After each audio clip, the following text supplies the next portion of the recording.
for a run on 2 errors back in the second inning on the first game of the doubleheader. Thankfully, didn't come back to bite the Wildcats. They came back to win the game. Yeah, I didn't have to hold my breath that time. He fielded it smooth, threw over the first base. First baseman got his feet together, made the catch. Now here's Juan Cruz, who was frustrated a little bit the last game. In 6 ABs, was out 5 times and pops that one sky high, left-hand side of the infield. Poyeto makes the catch 2 away. Poyeto looks confident now. He caught that. He flipped it away. So I guess he's just like a defensive back, man. You got to put that stuff behind you. Speaking of defensive back, I know you're already looking forward to Wildcat football season, even though it's about 5 months away. And we're going to see a different lineup than we saw in the spring. We had to get rid of 30 kids, man. Plus, those few kids in the portal we will be picking up, too. 2 away in the inning. Here's Cameron Douglas. And one of the things the Wildcats have not done in this series, even though they won the first 2 games, is get quick innings. 1, 2, 3. Both teams wearing gold. We got the old gold against the yellow gold. Yeah, when the Wildcats were walking out of the clubhouse after changing for the 3rd game, 2-0, upstairs 3-0, we said they're not really going to wear that unless Alabama State changes. Well, they didn't. So we've got gold-on-gold action here in Game 3. And baseball is really the only sport you can get away with this. Yeah, strike. Strike at the knees. Yeah, you can wear almost anything in baseball, and it won't contrast because you only got one player on the field in a different color jersey unless you got the bases loaded. 3-1. In the air, right field and deep. Martinez goes back, and he looks up, and it's gone. Cameron Douglas hits his 3rd home run of the series, and it's 1-0 Alabama State just like that. Wow. Well, that's the way it starts. But the finish has been different. The Wildcats have given up at least a run first in all 3 games in this series. Now here's Luke Parmentier. Number 10, Luke Parmentier. He got a nice pitch to hit that time, a ball outside corner. He just drove it into the wind. I thought that was going to hang up because it was off the end of the bat, but it just kept carrying and kept carrying and kept carrying. Here's Parmentier. In the first game of the doubleheader, he was 1 for 2 with 2 walks. He got some good pop on his fastball, live arm. I mean, in Gamboa's only start of the year back against Indiana State on the 25th of February, went 58 pitches,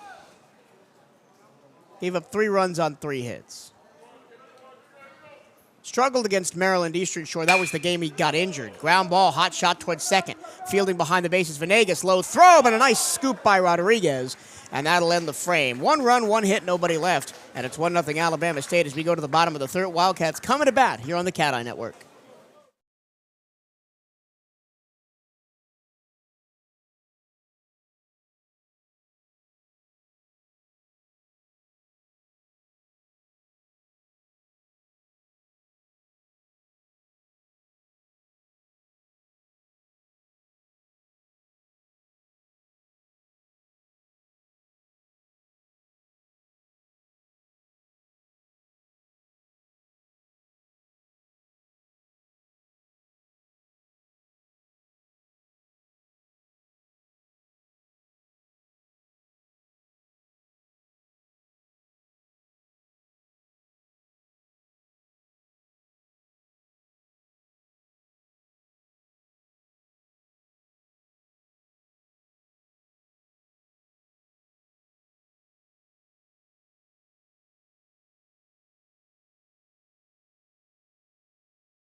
1-0 Alabama State as we go to the bottom of the first on the solo home run by Cameron Douglas, his third of the series. Darrell Lee leads off against a name familiar to the Wildcats, Will Bartowski, who came out of the bullpen on Friday night and was walked off by the Wildcats in the ninth on Friday. The sidearm righty looks at Darrell Lee, who struggled in the first game of this doubleheader, really has struggled all series. First pitch strike at the knees on the inside corner. He almost ended the game a foot away from a walk-off homer, caught in the wind. 0 for 5. Loud motorcycle goes by. 0 for 5 in the first game of the doubleheader and was 1 for 5 on Friday. Okay, I'm looking at the radar. The rain's up around Palm Coast, so I think we're going to be all right. We'll see. Dark clouds all around here on City Island here in Daytona Beach. Lee behind 0-2 to Bartowski, and he does. Lee grounded right back up the middle into the shift, and he's going to be safe at first as that ball bounces into center field. He's hitting it where they pitch it because he did that same thing in the first game, hit the ball to the left side, even though McIntosh made a great play on it. Yep. Kyler McIntosh couldn't corral that one at short. The Wildcats have the leadoff man aboard. Here's Andre Martinez, who was just 1 for 4 in the first of the doubleheader. But that one was a big one. A double in the ninth. He was pinch run for, and eventually that run came around to be the winning run. In the 10th, my apologies. Then on Friday night, he only had 1 hit, but it was very impactful. It was a 2 RBI double that tied the game in the 7th inning. 1-0, inside 2-0. So Martinez has been frustrated with a lot of early swings and counts and a lot of pop-ups and soft ground balls in this series. But when he's needed to, he's come through.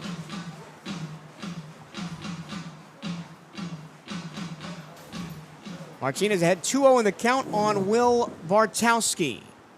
And he chops one foul. That was a juicy pitch. He was just out ahead of it. When you get a sidewounder that throws it like belt high, my goodness, you just want to tee off. You're going to swing out of your shoes. Bartowski, a 6 ERA on the year, 0-2. That second loss coming last night. 21 appearances, 1 start, 33 innings pitched. Lee leads off at first with nobody out in the inning. Martinez, ground ball to second, could be 2. Flip to short for 1, back to first, double play. Easy as you like, there's 2 away in the inning. That's what's called a routine double play. Yep. You do those in the infield every day. And now 2 away, here's Jorge Rodriguez, and the cold streak continues for Andre Martinez. Now batting, number 33, Jorge Rodriguez. Pitch to contact guy, Will Bartowski. Opponent batting average 264. 34 strikeouts, 21 walks. 2 away, here's Rodriguez, who had 2 homers in Friday night's game. Neither of them off Bartowski. He faced Bartowski once and was hit by a pitch. These 2 homers both came off. One off Johan Leboy, one off Jafet Martinez. Soft grounder to the third base side, just goes foul. And it's 0-2. I got a funny feeling it's going to be these 2 teams, like you said, these two teams here, they're the class, even with FAMU too, but they're the class, we're the class of the SWAC. Well, FAMU doesn't look like themselves this year. I mean, the bats just aren't the same as they have been the last couple of years, even though they've been beating up on Alabama A&M this weekend. 0-2 with 2 outs. Rodriguez trying to keep the inning alive, an inning which started with such promise with the Darrell Lee single. Up and in, 1-2. Then hot fastball. Andre Martinez grounded into the 4-6-3 double play.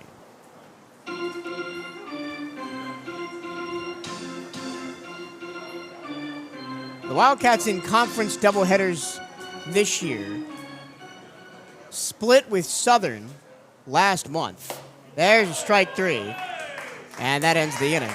And they swept Mississippi Valley, but not for the lack of Valley trying.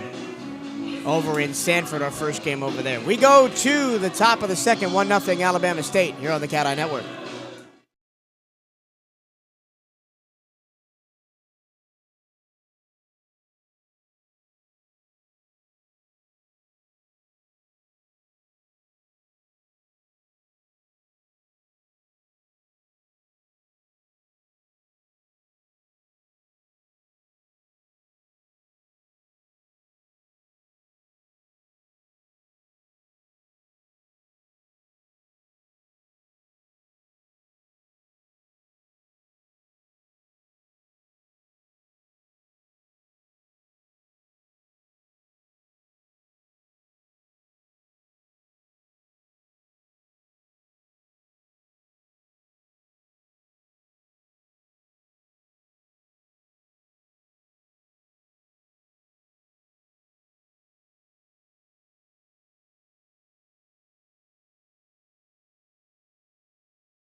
To the second inning we go here in the final game of this series. The solo shot by Cameron Douglas in the top of the first. The difference is it's 1-0 Alabama State. Marcos Gamboa trying to lock back in and give his offense a chance to go to work. He'll face Alex Espilat, who's started at second all 3 games of this series. Fastball down Broadway, strike one. Espilat started that routine double play to end the threat for the Wildcats in the bottom of the first.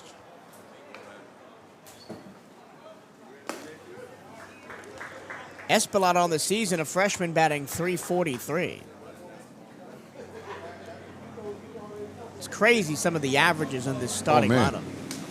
Both teams got all guys hitting in 300, except for one. So the only One on each Wildcats starter that is not Amani hitting over 300. No, it's actually there's 2 then. Fly ball center field. Rivera tracks it down, 1 away. Yeah, Sergio Rivera batting .296, and then Armani Newton batting .237. Okay. So Rivera gets a hit today. He'll bring that average above 300. Now batting, number 5, Wilbur Espinal. Wilbur Espinal comes back in after missing the first game of the doubleheader to play the DH spot. He batted the designated hitter spot on Friday and went 0 for 5. Fastball inside, ball 1. The one major change to Alabama State's lineup for this second game, besides bringing some guys back from Friday, DeMarcus Smiley is catching Espinal back at DH. But Zaylen Smith, the freshman, gets the start out in center field. He pinch ran once on Friday and then played 2 innings at center field in the first game of the doubleheader. He gets a chance to swing the bat. He'll be hitting in the 9 spot. got a glove issue right here when timeout. The Wildcat defense looks like this. Gamboa on the mound. Fernandez behind the plate. Fabo, Poyeto, Venegas, and Rodriguez on the infield left to right. Lee, Rivera, Martinez in the outfield left to right. So the catcher to first base change, the only one for the Wildcats from game 2 to game 3. A ball and no strikes to Wilbert Espinal. The pitch from Gamboa. Breaking ball, swing and a miss, 1-1. I can smell the rain, but I don't see it. We're hoping it stays away. We can get our full complement of baseball here on this Saturday afternoon. That one dove into the dirt. 2 balls, 1 strike. There's Jairo Martinez behind the plate. Let's see what his strike zone looks like. Chris Sear at first, Robert Knox-Reyes, who was behind the plate in game 1 at third. In the air, right field and deep. That is long gone. A monster shot for Wilbert Espinal, his 5th of the year, and it's 2-0 Alabama State on 2 solo homers, both to left field. Both to right field. This is starting to feel like Friday night, when the Wildcats were down 6-1 at one point. Everything they're hitting just seems to be barreled up and flying far. Well, that wind's sure enough helping. It's blowing straight out. straight out. Now it's DeMarcus Smiley, the catcher. First pitch, low ball 1. Smiley on Friday, 2 for 5, a run scored and an RBI.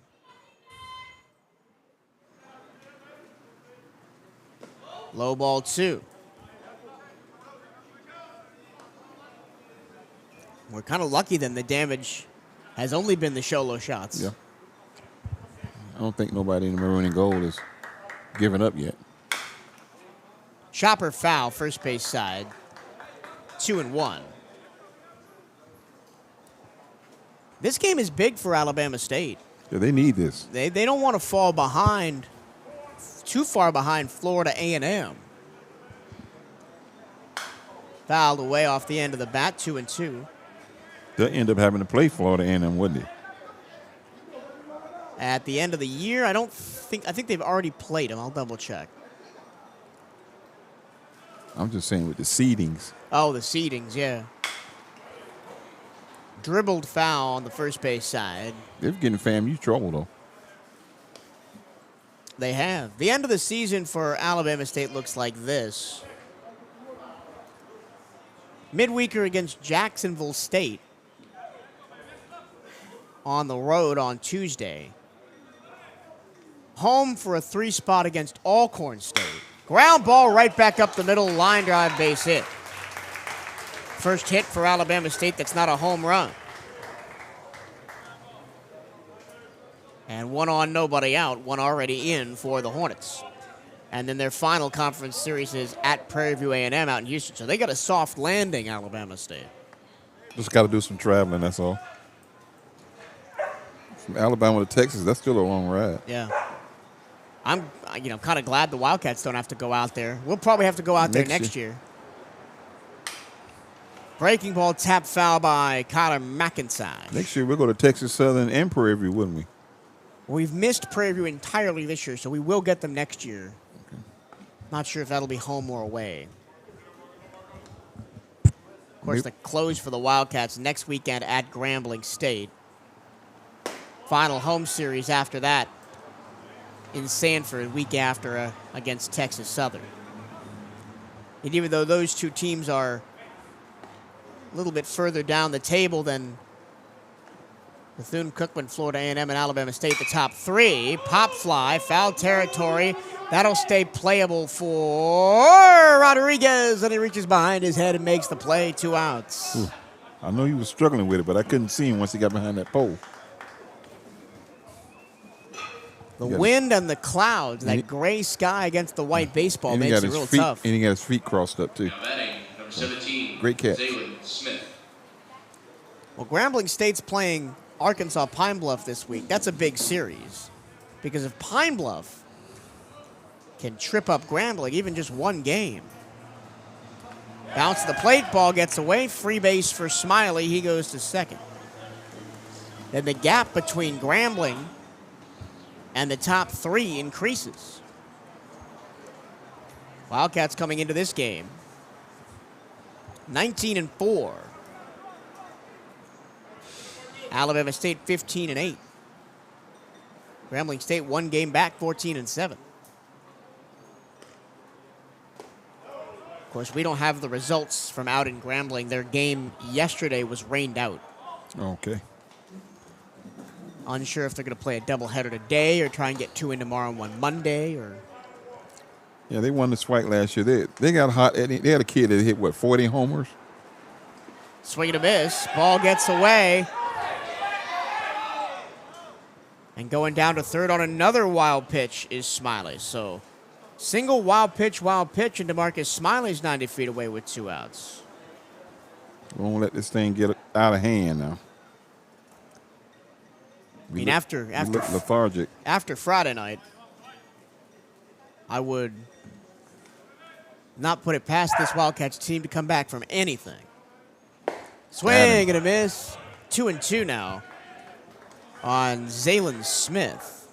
The only change to this Bama State order. A freshman batting just 143, starting his third game of the season, only his 12th appearance. Trying to keep the inning alive for the Hornets. Gamboa deals.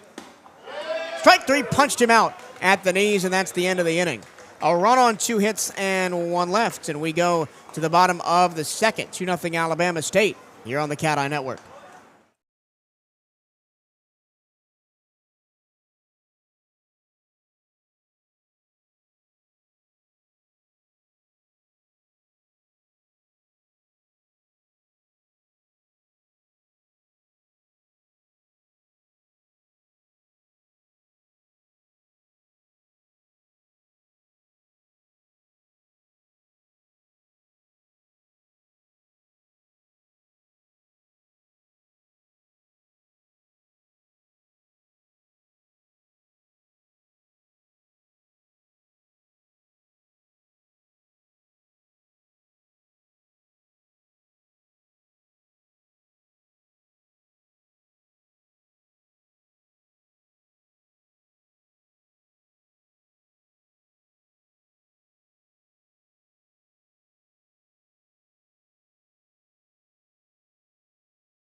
Two 0 Alabama State as we go to the bottom of the second. Wildcats technically went 1-2-3 in the first. A Darrell Lee single and Andre Martinez grounded into a double play. Then Jorge Rodriguez struck out. Armani Newton, who went yard in game number 1 of this series to tie the game at 3 back in the 6th. Other than that, was his only hit, went 1 for 5. One of those was a sac bunt, but he struck out 3 other times. Newton trying to find some of that spark from that home run. And he's been really boom or bust this season, Armani Newton, batting .237. 7 homers, 5 doubles, 2 triples. He's been a long ball threat, an RBI guy. Swing and a miss, 1-1. But Newton has struck out 29 times in 114 at-bats. He almost has as many strikeouts as... he has more strikeouts than hits. 29 strikeouts, 27 hits.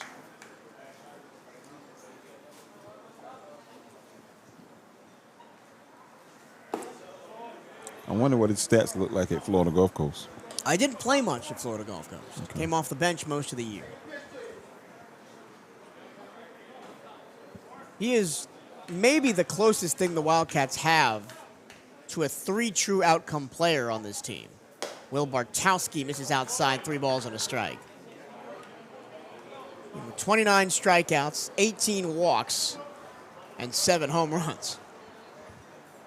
He's a threat every time he steps in. He has a huge swing, though. That's where the strikeouts come. 3-1. Ball 4 watches that one upstairs, and for the second time in a row, the Wildcats put the leadoff man aboard. Again, you see the 2-0 scoreline. The Wildcats were down in both the first 2 games and came back to win. So that's despite, in that first game, walking 8 Hornets. And the Hornets left 16, 17 runs? 14 on base. 14 on base? Yep. Now batting, number 12, Jesus Venegas. Now it's Jesus Venegas. Venegas had a rough first game at the plate. 1 for 4 with a fielder's choice and a walk. Did come in to score on a Jose Fernandez 2 RBI double in the 4th. That was after his only hit of the game. He's down in the count 0-1 with Armani Newton on first and nobody out. Bartowski deals, swing and a punch foul, first base side over the grandstand. 0-2.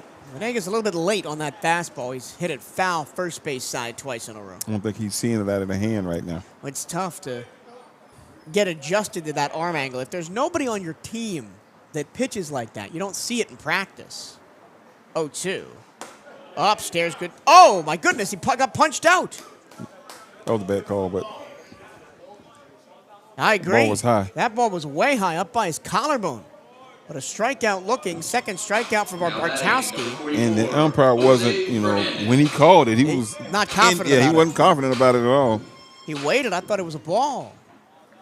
Got to put it behind us now. Here's Jose Fernandez, the hero of Friday night's walk-off. Swing and a miss. Tied him up with a fastball inside. And it's 0-1. And was still good in the first game of the doubleheader. Fernandez, 2 for 5, 2 RBI, a double and a single. Came up in the 10th with a chance to win it, bases loaded, 1 out, and popped it straight up in the air. We thought that might be the end of the chance for the Wildcats, but then Jorge Gonzalez-Fabo came up and knocked a single up the middle, and the Wildcats won the game.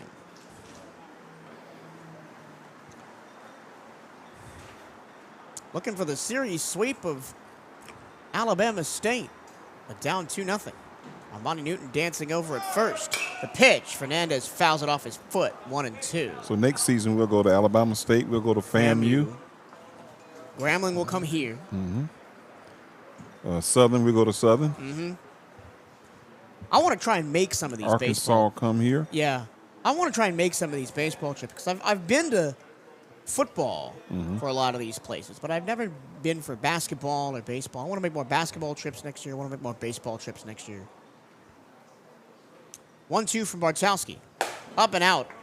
2-2. But you're going to have somebody like Mike Johnson with you who can take you all the restaurants, where to go after the game. And Mike had me everywhere, especially when in L.A., man. Gosh. So you got to know where to go instead of a hotel. We miss Mike Johnson here at the CatEye Network Radio. 2 balls, 2 strikes to Fernandez. Outside, 3-2. Wildcats are taken more so than they did in game 1. Maybe that's because we knew Bartowski threw on Friday, so maybe his pitch limit is not as big as it was. That could be the strategy. You got to wonder for the Wildcats who they got available out of the bullpen. Inside, ball 4. 2 walks for Bartowski, first and second, with 1 out as they wedge the walks around the strikeout. And the catcher turns around and talks to the umpire about that pitch. It was inside and almost hit him. I'm not sure why you could complain about that. Anyway, here's the hero of game 2. Jorge Gonzalez-Fabo with the bases loaded in the 10th. He knocked a single up the middle, and the Wildcats won it 4-3. And he makes a big uppercut swing and misses on a breaking ball. And it's 0-1. Fabo is in the groove now. He had 2 hits in the last game, including that walk-off. But he doesn't have a home run yet this season. I know he's been hunting that fence out in left field. He squares to bunt, drops it foul. Now he's behind 0-2. You remember Fabo was a freshman last year. Second pitch he saw as a collegiate athlete, sent it into the bullpen. Out beyond the left field wall for a home run. Had 2 home runs that weekend and then cooled way off. But came to life at the end of the season in a tournament. Had 3 home runs in the tournament. I remember. No longer at Georgia Tech, though. That was a nice ballpark. It was. I'm sad we're not going back there. 0-2 to Fabo. Well, we now know the strike zone for Jairo Martinez is high, because that's the second straight strikeout looking for the Wildcats, where I thought it was up by the collarbone, and called strike 3. So now 2 away on 2 strikeouts looking, and here's Jeter Poyeto. Batting, number 2, Jeter Poyeto. Poyeto struggled in the first game in the field, committing 2 errors and allowing a run to score in that 3rd inning. Didn't have a great time at the plate either.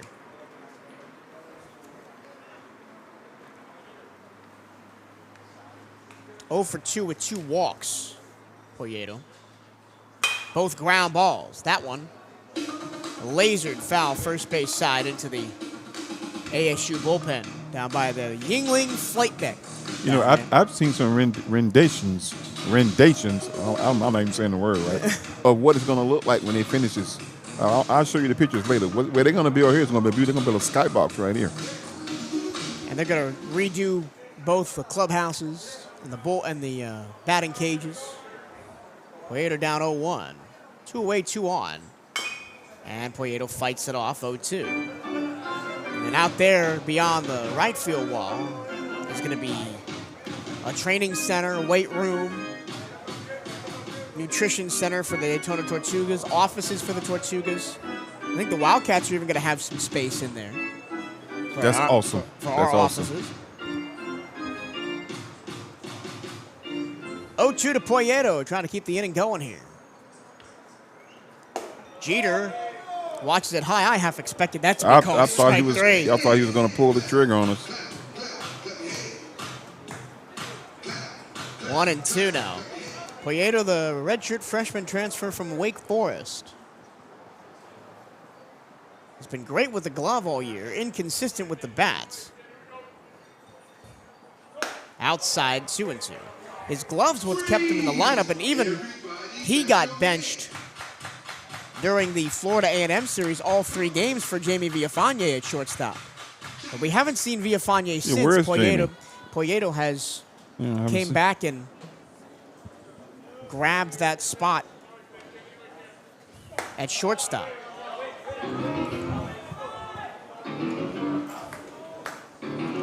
He's worked this back to a 3-2 count, Jeter Poyeto.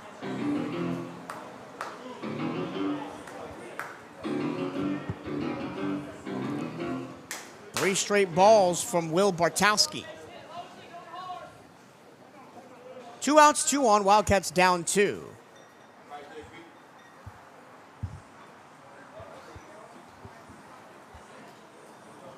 We'll have a timeout, a pitch clock reset, and Poyeto stands back in. Newton on second, Fernandez on first, both off walks. 2 outs from 2 strikeouts looking on Bartowski. He deals the 3-2. Poyeto, ground ball, up the middle, base hit, past the diving glove of McIntosh. Rounding third and coming in is Newton. Holding up at third is Fernandez. And it's 2-1. The Wildcats are on the board. Jeter Poyeto with an RBI single. Yeah, JP just really took his time at this at bat. He fouled a few balls off. Got the pitch he wanted from the sidewinder, drove it up the middle, past the shortstop McIntosh into center field for the run. Second hit of the game for the Wildcats. Now it's the 9-hole hitter Sergio Rivera, and already pitching coach. We've got a meeting on the mound for the pitching coach. And this is former BCU athlete Drew Clark. That's not Drew. Is it not Drew? That's not Drew. Drew has the clipboard in his hand. Okay. Well, this is Branch Close. Yeah, it's close. The assistant coach pitching. Well, we were talking last night, Bryce and I. One of the assistant coaches, I saw her doing batting practice and ground balls before the first game of the doubleheader, is Bailey Greenlee, former ASU softball pitcher. Oh, really? Stayed around to become a player development coach and one of the assistant coaches on the baseball side. Get out of here.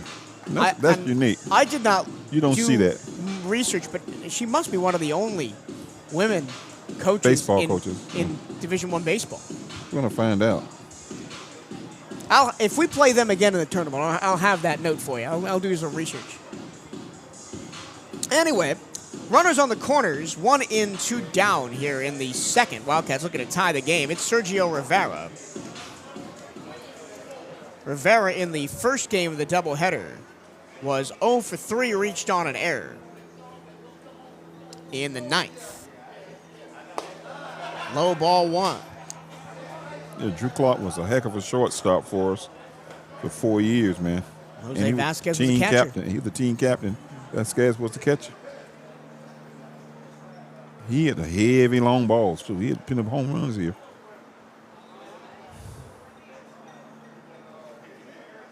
One-0 to Rivera. Bartowski deals. Rivera takes inside ball 2. And the win in the first game of the doubleheader is significant because it's the first time we've won a regular season series at home against Alabama State since going to the SWAC in 2021. They've had our number here in this ballpark, but this year we got them. looking to complete the sweep here in game number 3. 2-0. That one caught the inside corner, 2-1. I'm kind of surprised that Poyeto hasn't taken off for second, although there are 2 outs. So the double steal with runners on the corners, which the Wildcats employ so often, may be a bit questionable in this situation.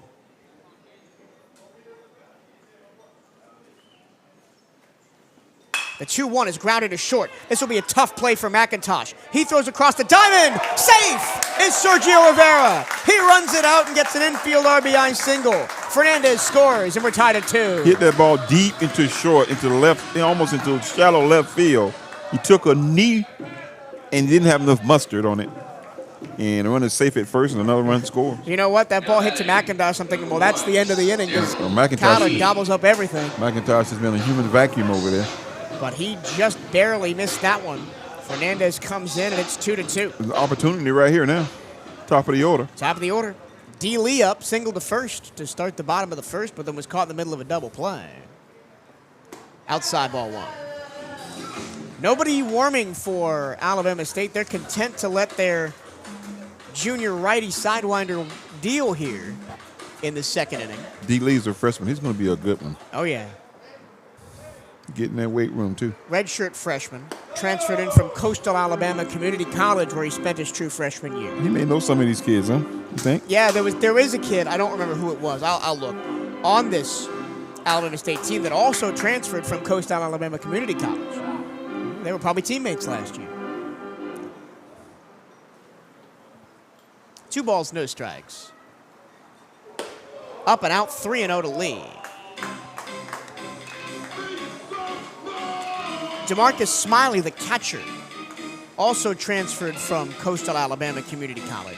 So they must know each other. But that was 2 years ago before Lee was in the college ranks. DeMarcus Smiley transferred actually in from Grambling State. He won the title last year. 4-pitch walk to Lee, and the bases are juiced for Andre Martinez. So he left Grambling to come to Alabama State. Yep. Interesting that, right? Yeah, that is, man. I just can't get used to that portal stuff, man. If I'm going to go somewhere, I'm not going to go somewhere in the same conference. Now batting, number 36. Well, I did. I was transferred from Albany State to Bethune-Cookman. We were both SIAC schools. Especially, right, since you just won the title at Grambling, and he didn't want to run it back. Martinez, bases juiced. Takes inside ball 1. Martinez grounded into a 4.63 double play. 84 miles an hour. In the first. We finally got the pitch speedometer going. Thank you, Lord. We didn't have it in the first game. I'll tell you what, though, if one of those changeups misses out over the heart of the plate. He's going to rip it. That one caught the inside corner. 1-1. Yeah, 84.2 on the gun, both pitches. Very consistent from Will Bartowski. But again, if he misses one of those in the middle, Martinez got to send it a country mile.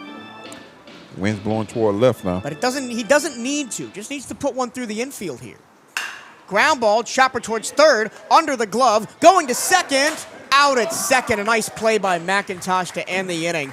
2 runs, 2 hits, bases left loaded after 3 walks. So the Wildcats tie the game at 2. We go to the third. Tie game here on the CatEye Network.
To the third we go. Top of the order due up for Alabama State. It's 2-2 after the Wildcats plated 2 runs on 2 hits Now batting, number 2, in the bottom of Kelvin the second. Agosto. Kelvin Agosto grounded out to short his first time up. The 2 runs for Alabama State, both on solo shots to right field. One by Cameron Douglas, one by Wilbert Espinal. Big curveball misses inside from Marcos Gamboa. He's up to 35 pitches through 2 innings. His highest pitch count of the season is 58. That was back before his injury. Ground ball to third off the glove of Fabo, and that'll be safe at first. That'll go in as an error. Fabo didn't move his feet to the ball. He tried to glove it on his glove side, and that puts a man on with nobody out. One of the first things that Coach Hernandez said to me when I got to the ballpark today is we needed to play clean baseball. Well, that's your 4th error of the day. They have not played clean baseball in the infield, which is so unlike a Johnny Hernandez coach team. But even back in the day under Melendez and Beverly, those teams were really solid defensively. That's what Beverly preached. He had great pitching and great defense. He didn't have much power on his teams, but he had great defense. Gamboa behind 2-0 to Juan Cruz, who popped it up on the infield to Poyeto at short.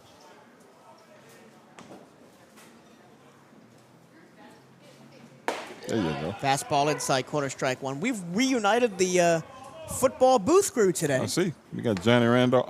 Johnny Vickers. Johnny Randolph. Johnny Vickers. Got the wife and the kids with him. Swing and a miss by Cruz. The one thing Cruz has not done this weekend is strike out. He's put the ball in play every time he's been up.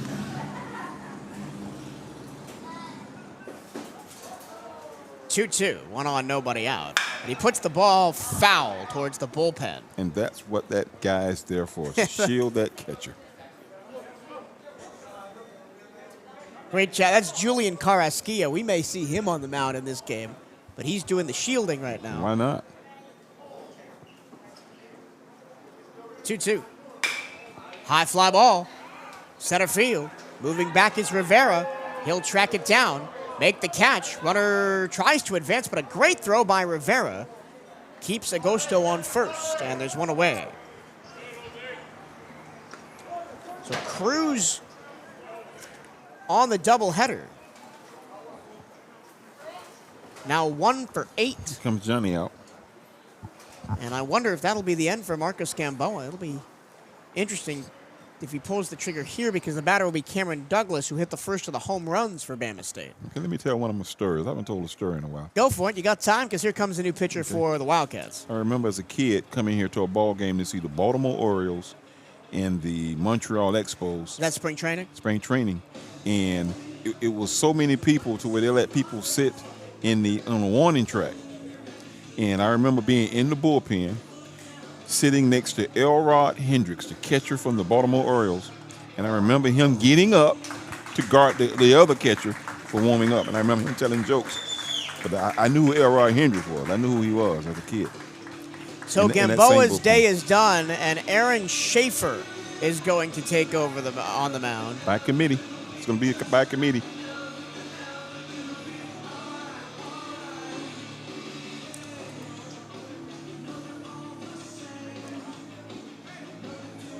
There's a story that you told last year about when, you used to be a ball boy here at City Island, right before it was Jackie Robinson Ballpark. Right. Which one I told about? I don't know. Roger Clemens? Yeah, Roger Clemens. No, I was an usher for the Tortugas doing that at that time. And Roger had a son playing for Dunedin. And 3-game series, Roger would sit outside the gate out there. He would come in to the Budweiser bullpen to watch the at-bats, and then go back out. And then one day I had escorted him in because he had to go to the restroom, and I escorted him in. But he would sit outside the gate. It was Cody Clemens. Because Cody hit a home run right out there to his dad. Cody hit 3 homers that night. Cody's in the major leagues now for the Toronto Blue Jays. So Fun fact about Roger Clemens, all of his children's names start with the letter K for strikeout. Oh, man.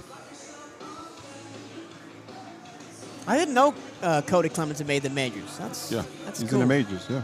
He got another son, too, that plays for Detroit, I think. Yeah.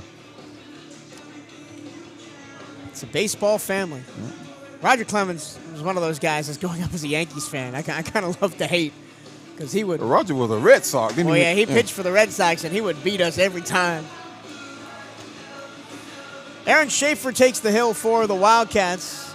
He's got a 9.45 ERA on the season, 13 innings pitched.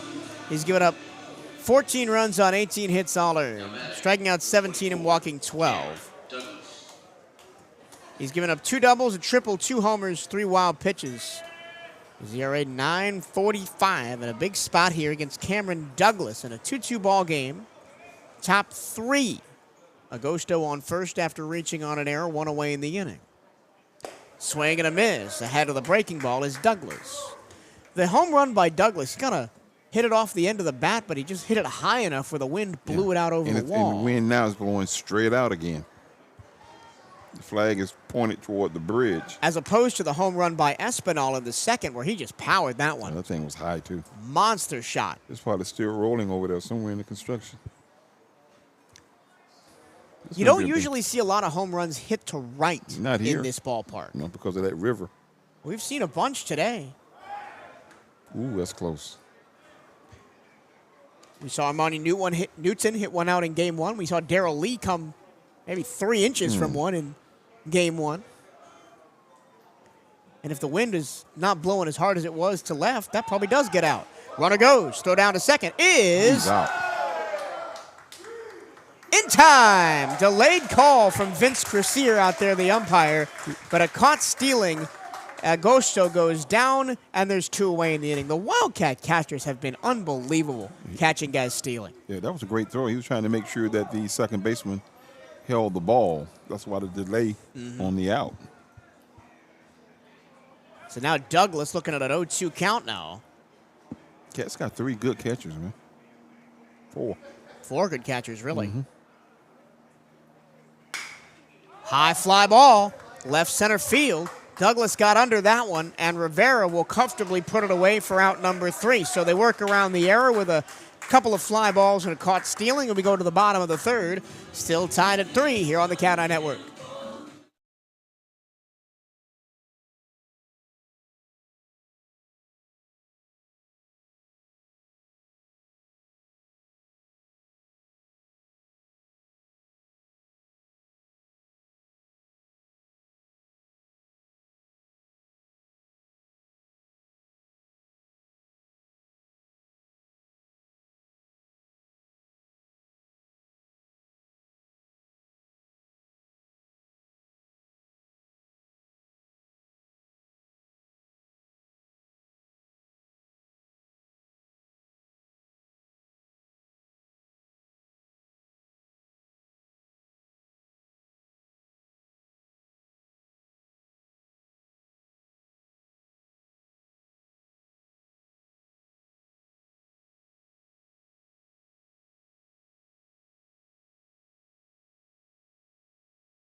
To the bottom of the 3rd in a 2-2 game. The Wildcats played in 2 in the second to tie it at 2 after 2 solo shots for Alabama State had them take an early 2-0 lead. We'll do a little baseball trivia for you after this batter. Okay.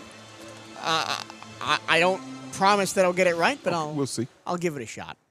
The leadoff man is Jorge Rodriguez, who struck out his first time up to end the first inning.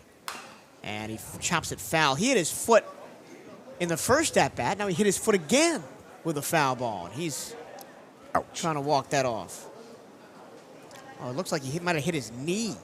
You know, you see most of the guys wearing those shin guards now. But everybody wants the oven mitt in the back pocket. And it looks like Rodriguez is calling for a trainer. We hope he's all right. With all the injuries the Wildcats have dealt with, I mean, Manny Sufrain, Tanner Brocabello, Joe Ocore, you know, Edwin Sanchez in the first game of the doubleheader having to be pulled after 2 innings. He's gonna tough it out, Rodriguez, and get back in the batter's box. Behind 0-1 to Will Bartowski. Ground ball up the middle. McIntosh chasing after it. He throws in stride, bounces it, but Rodriguez would have made it, but he can't run. He is definitely in some sort of discomfort. It would not surprise me if he is replaced in this game. Because that ball was rolled slowly enough towards short and behind the bag that if he's going at full sprint, he probably makes it. Yeah, I thought McIntosh still made a great play on it, though. I wouldn't be surprised if we don't see Jorge Rodriguez Another again. injury, man. The injury bug is creeping in on the Wildcats. Hopefully it's nothing serious, maybe just a little cramp or like pulled a muscle. sting. Yeah. Here's Armani Newton, led off the second with a walk his first time up, came around to score on the RBI single by Jeter Poyedo. He's behind on the count 0-1 to Bartowski. Swing and a miss on a slider. 84.2 miles an hour for Armani. He's trying to calm himself down. Will Bartowski, a junior from Seneca, Kansas. And when I saw that doing research for this series, I thought, I wonder if our basketball point guard knows that he has a town in Kansas named after him. Fouled away by Seneca Willoughby. Seneca Willoughby. Yeah. But he started his first 3 years, Bartowski, at Kansas City Community College. 40 appearances with a career ERA of 2.01 at the community college level. I wonder how many times he's been to the Negro Hall of Fame there. That's a beautiful place in Kansas City. 0-2. Well, the last time I was in Kansas City, that building hadn't been built yet. So I need to go back. I need to go back there. I've been there twice, and each time it's been a tremendous. I went on a tour with the guy who runs it, man. That's a tremendous place. 1-2 to Newton. Off the end of the bat, high fly ball, left field and deep. That is back, and it is out of here. Adios, amigos. Second home run of the doubleheader for Armani Newton, and it's 3-2 Cats. I wonder who that is yelling over there like that. Might have been his dad. Probably is his dad. Yeah. That was Oppo Taco power. First time I've seen him go to left field with it. Yep.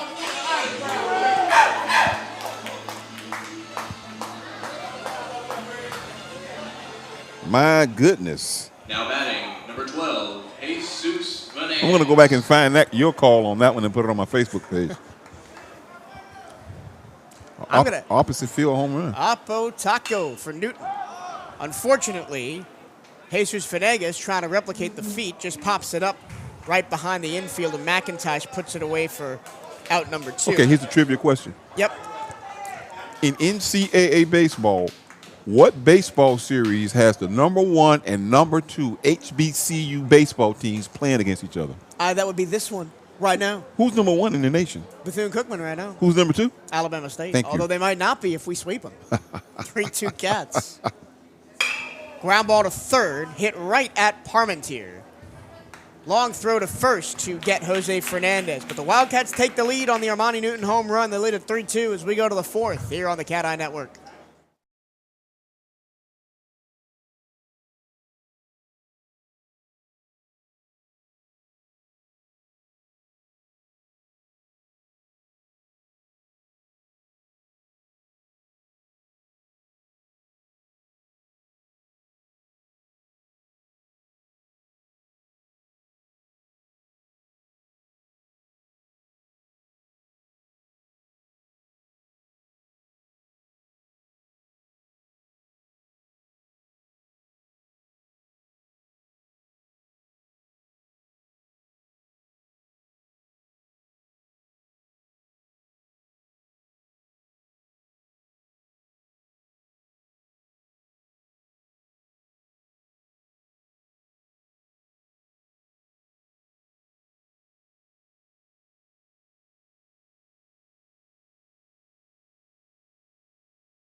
Luke Parmentier leads off for Alabama State as we go to the fourth.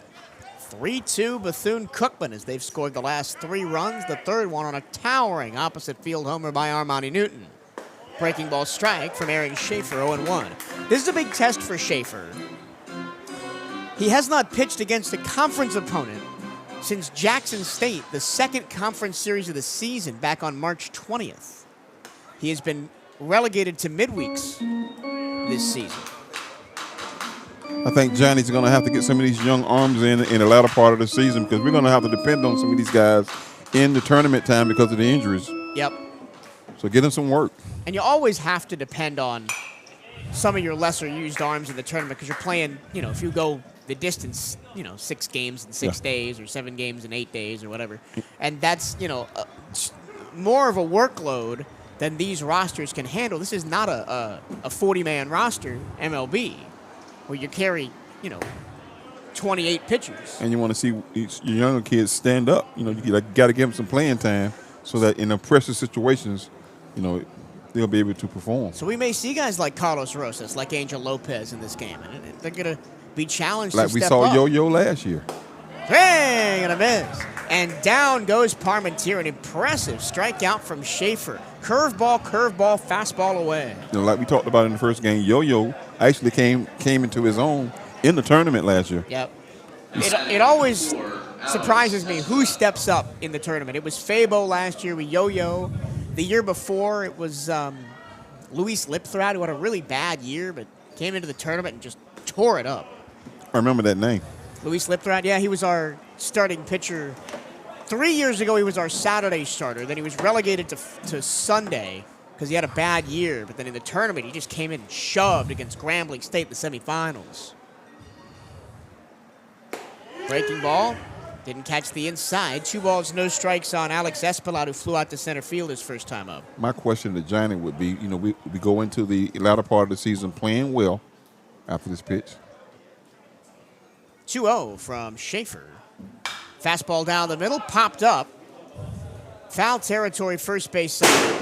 Bangs off the roof, sounds like right over our heads. Mm-hmm. My question would be, if we go into in the latter part of the season against Grambling and Texas Southern, playing well, going to the tournament, is there another gear, or do we just need to maintain? Is there another gear that we need to click into? I think that'll be an interesting question for the end of the series against Texas Southern in 2 weeks. Fastball, strike, inside corner, 2-2. Okay. Let's say we win 2 out of 3 of each of the last 2 series, and then that's a good question would be like, is there another gear, or is this the level you want your team to be playing at, fouled away? Or you want to see your pitching and your hitting match each other? I think that's going to be the answer, right? Yeah. Because we know we can swing the bats. We want our pitching to match the bats. And it's such a difference.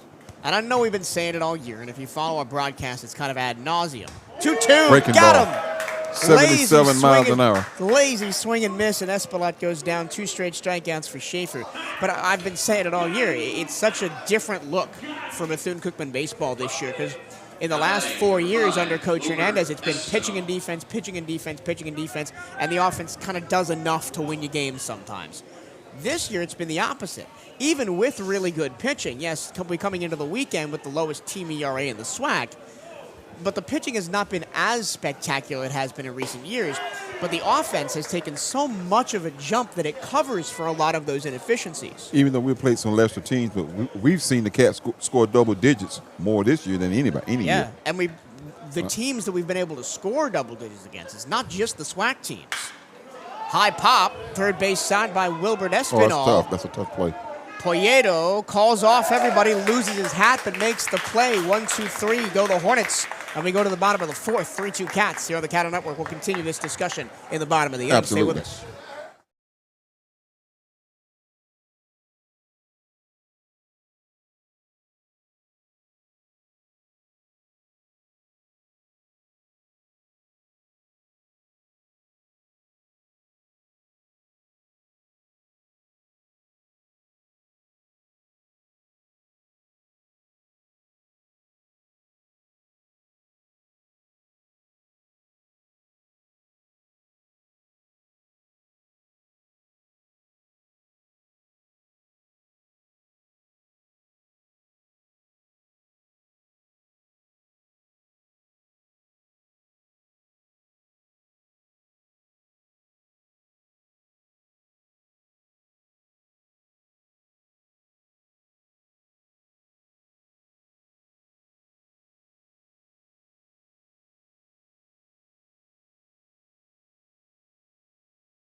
To the bottom of the fourth we go. 3-2 Wildcats. Game's going fast. Now batting, number 29. Don't jinx it. Jorge Gonzalez. Yeah, It's already been a long time. Yeah, but then the next thing we know, the lights will be on. And we'll be seeing cars going across the bridge with the lights on. Jorge Gonzalez Febo leads off. Struck out looking his first time up in the second on a pitch up on his collarbone. He swings and rips one foul first base side. 0-1. So I track the time of the ball game for every game I call here on the CatEye Network for baseball. And the first 2 games of this series have both been exactly 3 hours and 5 minutes. And the same same finish. And the same result with a walk-off win for the Cats. I wonder how long it took for the kids to run out there and run around on the celebration. Doing the time nose? Well, last night it was probably 2 full minutes before we were able to corral them and get Johnny up here for a post-game interview. 1-1 on Fabo. Ground ball foul outside of third, 1-2. I think the second time around we've seen him now, and plus we saw him on the last night. I think the guys right now are ready to really tee off and get these bats going. They're making good contact, just fouling it off. But surprisingly, last night, the pitcher that they teed off on the most was Hafed Martinez. Oh, That was a inside. big old twister. Breaking ball inside, got Fabo. He strikes out for the second Fabo time. has a hitch in his swing. He's not extending his arms. He's more swinging here. Here's Jeter Poyeto single up the middle, RBI style, scoring on Ronnie Newton back in the second, his first time up. Let's go, JP. Poyeto, of course, trying to still erase those 2 errors he made in game number 1. It didn't matter. We won. Again, it doesn't matter now, but in the back of your mind, you're still thinking about it. Yeah. Bartowski deals, ground ball to third. Oh, it eats up Parmentier, and it rolls into the bullpen. Poyeto on his horse. He's going to go to second standing up on a 2-base error. And I know we've been harping about McIntosh, but did you see what he did on that ball? He slid to stop in order to pop up to keep him from running to third base. Now, that's smart. That's a smart kid, defender, man. yeah.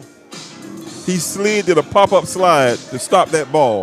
If he'd just continued to run after it, it'd have bounced off the wall and probably carry him back onto the field. Yeah. That is the kind of stuff scouts look for. That's right? IQ, man. You can't teach that. I would not be surprised if Kyler McIntosh gets some opportunities. The HBCU All-Star game got some kids, man, especially from the SWAC. We got some kids who can play here in the SWAC. Oh, yeah. I would expect the Wildcats to send 4 or 5 guys to that game like they did last year. Nobody taking Thibodeau's place, though. I know that. That kid can play. Oh, yeah. And then you got a couple of kids from FAMU and kid from another kid from Mississippi Valley. Got some players, especially their right fielder, man. He's a monster. 0-1 on Sergio Rivera, who singled on the infield his first time up. And he got hit on the arm. You heard the crack of the... Oh, no, they said he leaned into it, and he's not going to go to first base. Wow. That's questionable.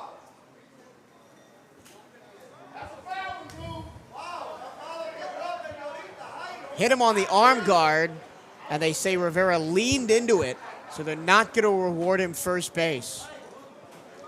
Coach Hernandez not happy. So is it a ball? It should be a strike because it's a foul ball. Okay. Unless the umpire says it hit the knob of the bat, which it clearly did not. There's been some questionable officiating in this series. This afternoon, the first game with the strike zone. Oh, man.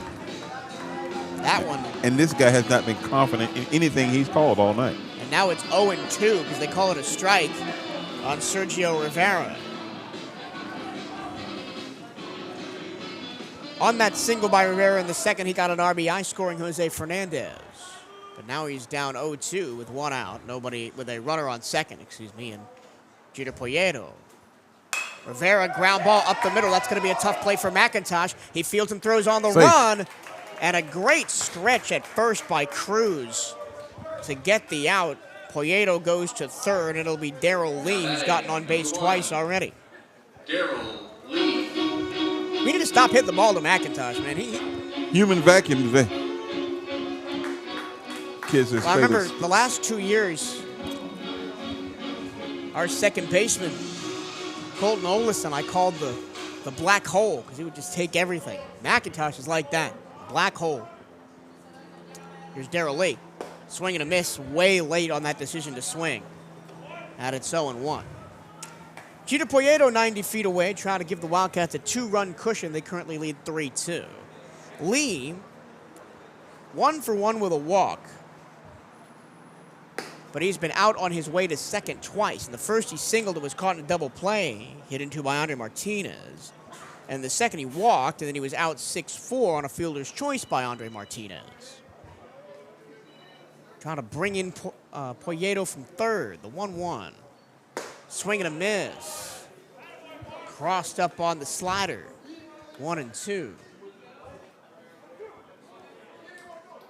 And Darrell Lee has struggled in this series. Just 1 hit through the first 2 games. Went 0 for 5 in the first of the doubleheader.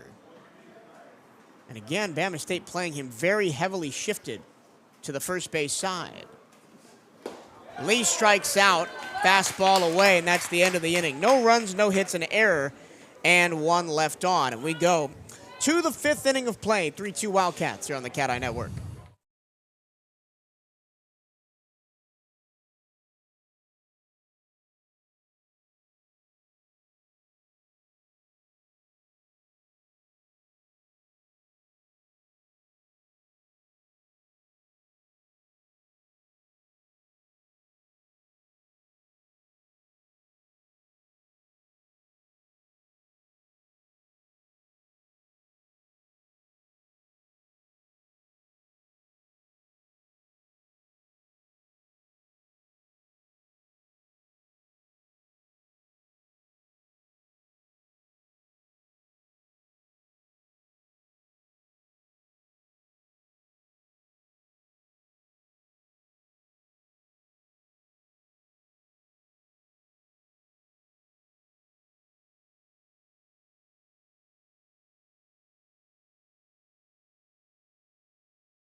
We move along to the 5th inning here in Game 2 of this doubleheader. Wildcats looking for the 3-game sweep of Alabama State. It's 3-2 Bethune-Cookman.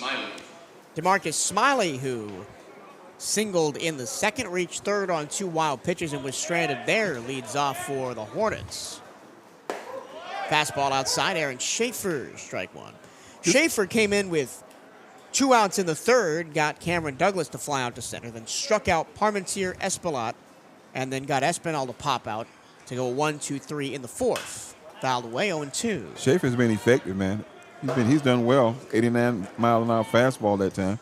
He's gotten the ball where he wants it and gotten outs. That's really all you need. You don't need to be flashy at this level. You're not going to run up in the high 90s and strike guys out every other time. Just be efficient, work to contact, work to soft ground balls and lazy flies, and you can win championships doing that. That's what Jackson State did last year when they went all the way to the finals. Their pitching wasn't flashy. All they did was get outs.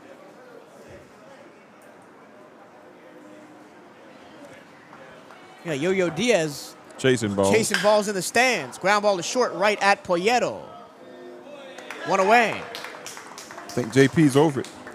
A little bit. That throw was a little bit wide, but a good stretch by Rodriguez. Actually, they got Fernandez playing first now, so we have a defensive switch for the Wildcats. Now batting. Irvin Escobar's behind the plate. Tyler McIntosh. Oh, they did switch. Yeah. Right, because Rodriguez got hurt. And so Fernandez is now at first. So Irv had the day off. Oh, not anymore. Fouled away, first pitch swinging by DeMarcus. He'd rather be by playing. Connor McIntosh, excuse me. He'd rather be playing the way that bunny had in the first game. Very crucial. And then the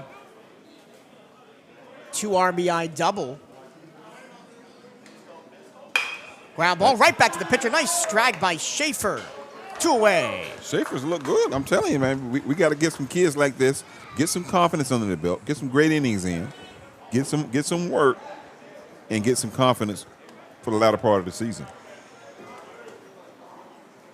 Now the 9-hole hitter, Zaylen Now batting, Smith, number 17, who struck out looking Zaylen his first time Smith. up to end the second.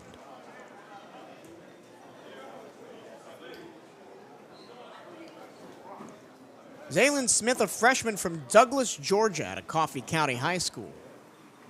Swing and a miss. Fastball low and away. 85. Set the school record for stolen bases in a season at Coffee County High School his senior year, Zaylen Smith. How many you had? Doesn't say on the on the sheet. High school baseball, you probably had about 50. Yeah, about 50. Was High school, you played 30 games. Region Co-Player of the Year. Now a freshman at Alabama State.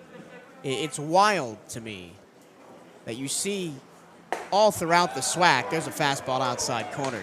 And you see some teams like Alcorn or even the Texas schools sometimes, and they roll in and you go, you're in such a good position in Texas, in Louisiana, in Alabama, with all this talent around. Strike 3 called, down goes Smith. And you can't put together a competent roster, and yet Alabama State comes in and finds these guys from the high school level that can come in and compete right away. Out of Atlanta area. 1, 2, 3 go. The Hornets, we go to the bottom of the 5th. Wildcats trying to increase their 3-2 lead here on the CatEye Network.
Andre Martinez, who has had a rough weekend outside of a couple big spots, Now batting for the Wildcats. leads off for the Wildcats here in the 5th. We're going to get the Cats started here against Will Bartowski out of Kansas. Bartowski is up to his second most pitches thrown in an outing on the season, 66. You've seen him. This is his 3rd time around seeing him now. Let's see how you adjust. Martinez grounded into a double play and grounded into a fielder's choice his first 2 times up. Hot shot, ground ball right back up the middle. There's a base hit for Andre. I think he adjusted very well. He choked up on the bat, shorter swing, not swinging for the fences, just trying to put it in play. He's not watching the side arm motion. He's just watching the ball out of the hand. Now here's Jorge Rodriguez, who was hot in the first game, but he is going to be retired from the game because of that injury. He took the ball off his ankle twice, and he kind of hobbled down the first. Probably would have been safe, but was out because he couldn't move to first, and it's going to be Irvin Escobar to replace him. Runner goes. Escobar on a hit and run. Dribbler back to the mound. Well, that's a bunt. He bunted on a pinch hit opportunity in the first game. We'll call that a bunt again. Move Martinez across to second, and there's 1 away.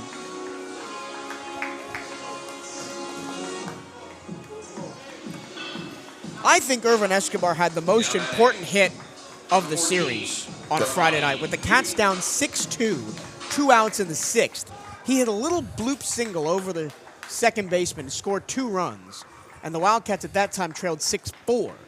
And then they went on to plate 5 in the 7th and lead at 9-7. It's your boy Armani back. Yep. Newton, 2 home runs on the day. 1 in the first game, 1 in the second game. He scored both times up, walked and scored in the second off a Jeter Poyeto RBI single. So the Cats are over 60 homers now for the year? 60 home runs on the year exactly. Goodness. I'm going to remind you that they hit 14 in the regular season last year. 14. Newton behind 0-1. Inside, 1-1. Still no motion to the bullpen for Alabama State. So how many does Armani have now? 10? He's double figures. Armani is up to 9. 9. Came into the day with 7. He's hit 2. 1-1. Up and out. 2-1. Armani Newton leads off of first after a single and a sacrifice by Irvin Escobar.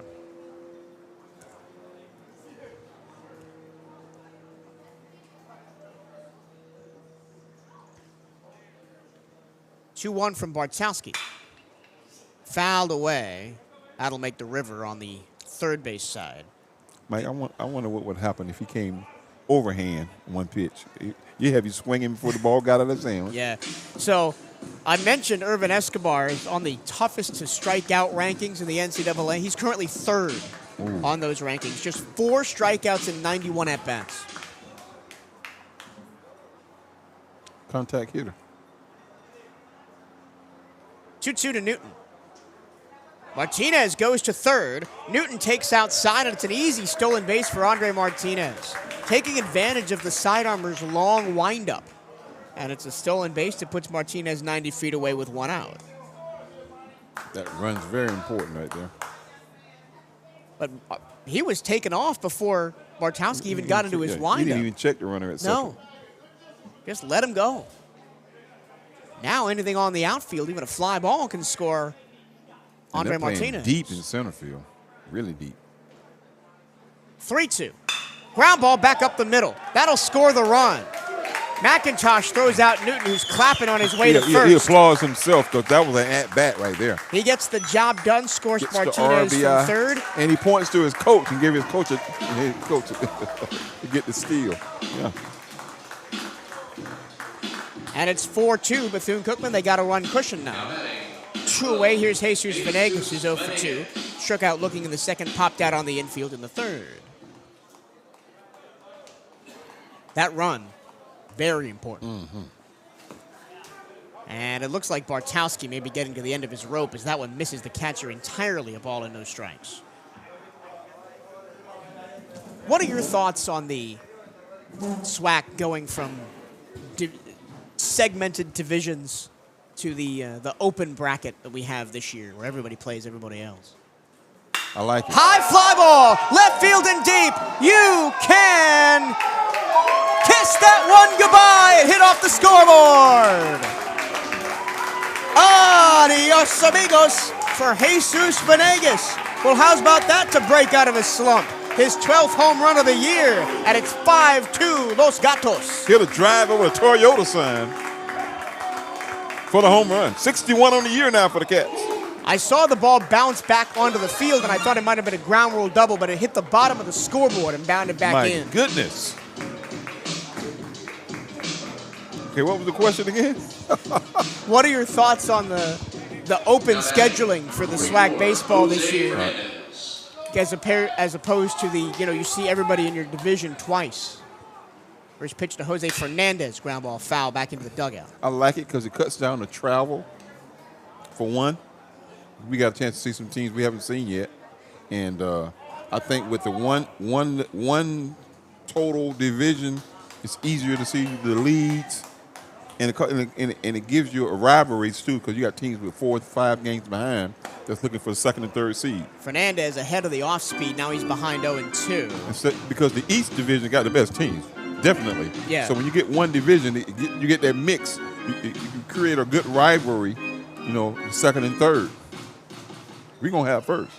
When you look at the standings right now, 0-2. Outside, missed with the slider. What the 1-2. Bethune-Cookman in first, Florida A&M in second, Alabama State in third. That's East, East, East. And then you got West, West, West with Grambling State, Texas Southern, and Pine Bluff. Jackson State is 7th and Southern is 8th. That's your top 8 right now. That's what it would have been if we'd had the 2 divisions, too. The same thing. Well, maybe you think Prairie Jackson View. State would have been the top in the West. Yeah. But now they're what? Instead of being a number 1 seed from the West, they're number 4. Yeah. Well, you're talking about Texas Southern or Grambling. Yeah. Grambling number 4, they would have been the one in the West. And Prairie View would have made the tournament, but they're on the outside looking in now. They would have been West 4. 2-2 to Fernandez with 2 down. Check swing. Did he go? No. They say he held it back in 3 balls and 2 strikes. The Prairie View women's softball team is the squad. Huh? Oh, yeah. They are far and away the favorites to win in that tournament. And guess who the Wildcats play first round? Prairie View. PV? Yep, because they finished 4th in the East. Well, that's still pending, of course. They still have to finish that game that was unfinished at Jackson about 2 months ago. They got to go back to Jackson and play it? They're in Jackson right now. They're playing tomorrow morning. High pop, shallow right, long run for Douglas. Oh, and he made the catch on the slide. He missed that. That thing's going to the fence. A beautiful play by Douglas to end the inning, but 2 runs come across on 2 hits for the Wildcats, and they extend their lead to 4-2 here on the CatEye Network as we go to the 6th.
You call that a ball?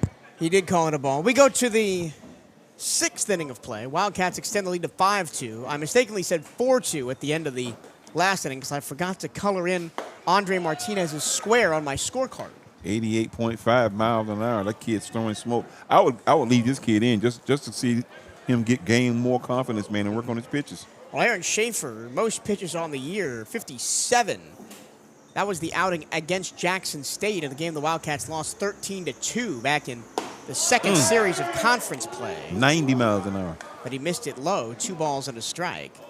In this outing, he's only at 26 pitches, and he's in his 3rd full inning of work because he's been very efficient. Has not allowed a base runner yet, as Aaron Schaefer. Well, there's his first one. That's a rocket over Poyeto's head at short for a base hit by Kelvin Agosto. Agosto's been unbelievable in this series. First game of the doubleheader, Agosto on base 3 times, scored once. And then on Friday night, he was a homer shy of the cycle, 4 for 5. Here comes Cruz. The Wildcats only up 5-2. Juan Cruz could make this one interesting with 1 swing of the bat here. Cruz has had a rough day. Fastball inside, ball one. Just one hit.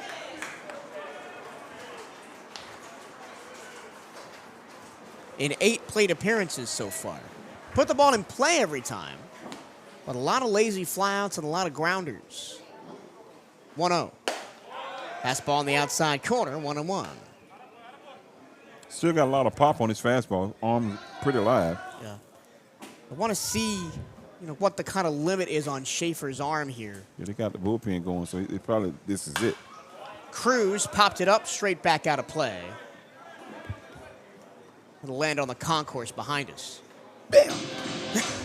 1-2. But if you can establish somebody unknown, absolutely, as credible long relief going into the tournament, be it Schaefer, be it Carrasquilla, be it Logan Wirt, who we saw in game 1. Here's the 1-2.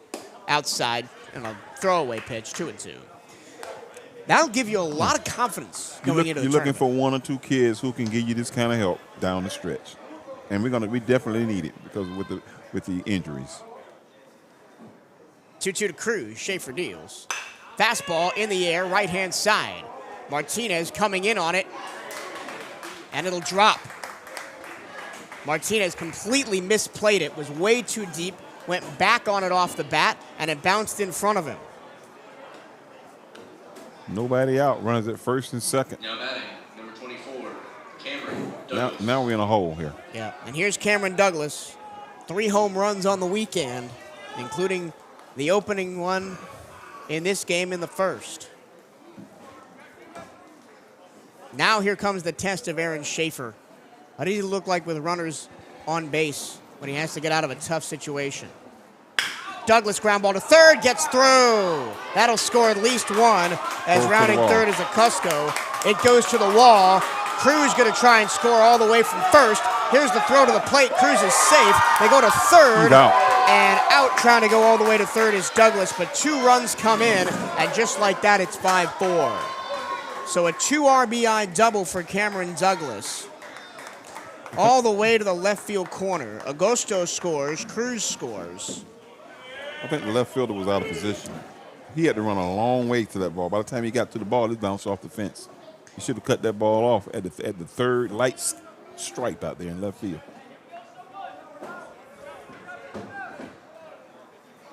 5-4 now. Base is empty with 1 down. Here's Luke Parmentier. Schaefer deals a breaking ball strike. He's still pitching good. A couple of hits here and there. Yeah, and it's a little unfortunate because you thought he would have gotten Cruz out on a pop fly to right field, but Martinez misplayed it. And, of course, you can't call that an error. There's strike 2 because he never touched the ball. Mental errors are not errors officially in the book. So it goes down as a hit. Waits to pitch outside. 1-2. He's at around 89, 90 miles an hour on that fastball. Parmentier batting .348 on the year, but significantly fewer at bats than everybody in the lineup except Zaylen Smith. Just 92 for Parmentier. Check swing, no swing, 2 balls, 2 strikes.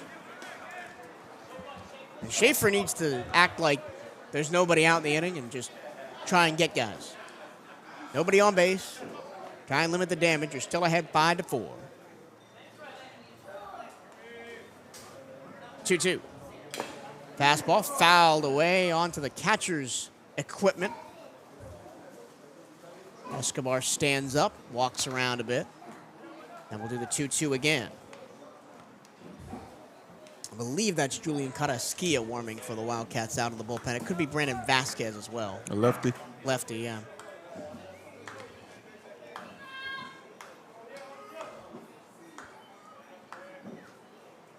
Two-two. Check swing. He went around on a sword. Says pitching ninja. 2 away in the inning. Do you follow that account on social media, Pitching Ninja? No. You should. Who was that? He breaks down. He's a professional pitching coach, and he breaks down pitchers. I think I'll do that. You know. Are you checking out John Gruden when he gets the boxes? Oh yeah, we got a Stetson one. That's the one that turned me on to it. And then Appalachian State the other day. Fastball tapped back to the screen off the helmet of Irvin Escobar. Maybe we ought to send him something, man. The batter is Alex Espillat. I'm going to talk to Bryce. Talk to Bryce and see what we can get done in that. We'll be the first HBCU to send him something. He'll know us from Tampa. 0-1. High pop. Foul territory, third base side, going back towards the wall, and it's caught by Fernandez. Leaning over the shallow wall in the Alabama State bullpen. But 2 runs come in on 3 hits with nobody left on, and we go to the bottom of the 6th. The Wildcat lead has been trimmed to 5-4 here on the CatEye Network.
Well, the Wildcat lead has been trimmed to 5-4 as we go to the bottom of the 6th. It's up to the bats to keep the pressure on, and they'll have to do it against a new arm on the mound for Alabama State. Haven't seen Will Smith, the senior, from Allen, Texas, so far this week.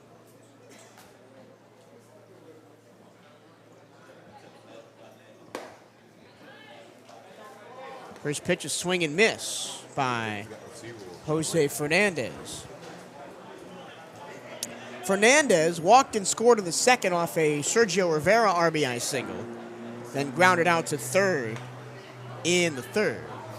He's behind 0-1 to Will Smith, squares to bunt, pops it up foul behind the plate, 0-2. Will Smith, the senior from Allen, Texas, last year at Alabama State, made 17 appearances.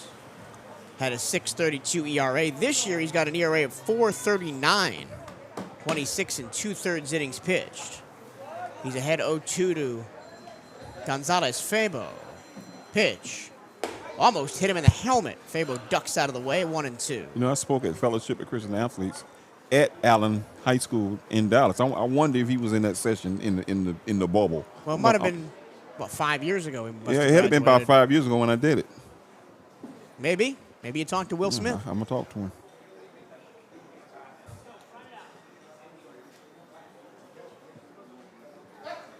Fabo pops it up behind the infield on the first base side. Espillat makes the play, 1 away.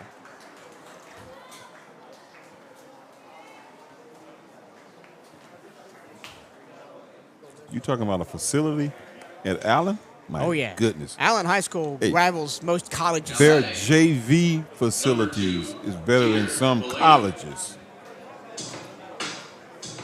JV and the soccer team play on turf. Now it's Jeter Poyeto. He's reached base twice in the game. RBI single in the second, reached on an error in the fourth, and was stranded on third.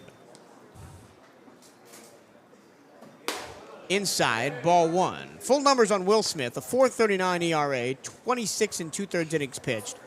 16 runs on 21 hits, 13 earned, striking out 27, walking 18. He's given up 2 doubles, 3 triples, 3 homers, 4 wild pitches, and 2 hit-by pitches. 1-0. Fouled straight back. Poyeto swung at that one so hard he ended up halfway to first base down the line. Thank you for your company on the CatEye Network all weekend long. Oh, thank you, folks. We have a final score out in Texas. Southern comes back with 4 in the 9th to beat Texas Southern to take to 2-0 lead in that series. It's getting very interesting out there for spots 4 to 8 in the playoff race. Poyeto, big cut and miss, and it's 1-2.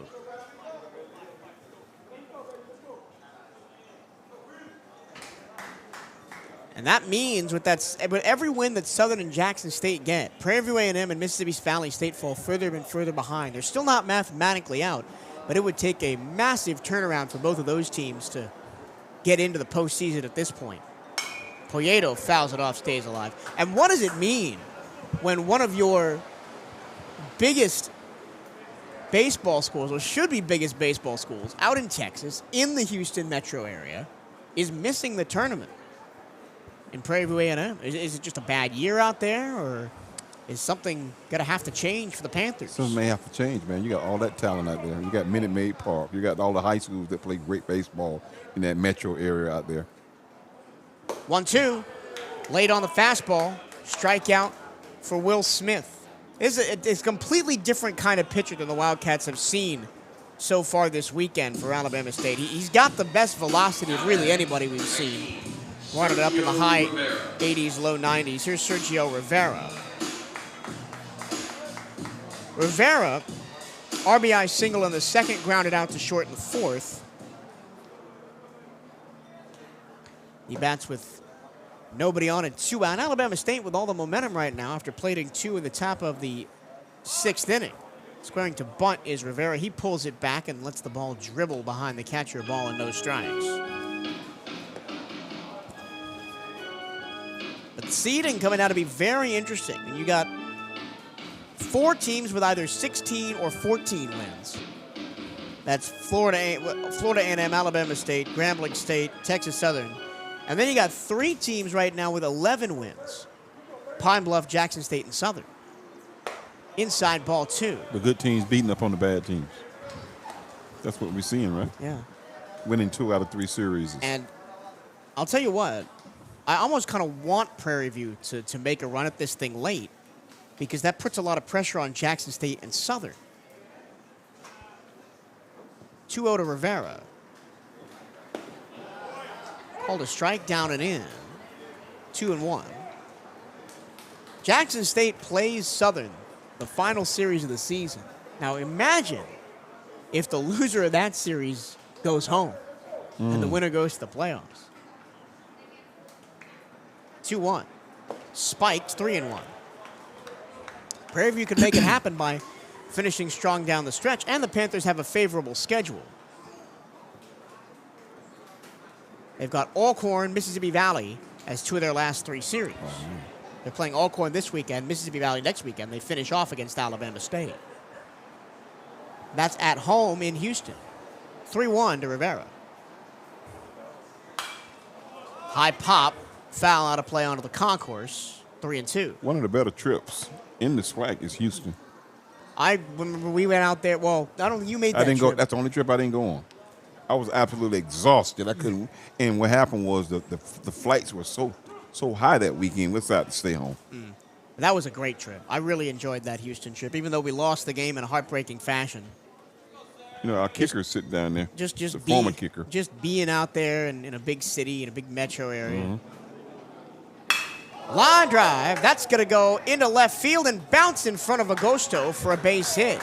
So Sergio Rivera keeps the inning alive with a base knock.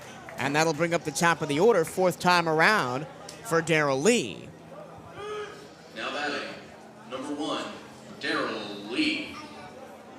Lee, 1 for 2, singled in the first, walked in the second, struck out in the fourth.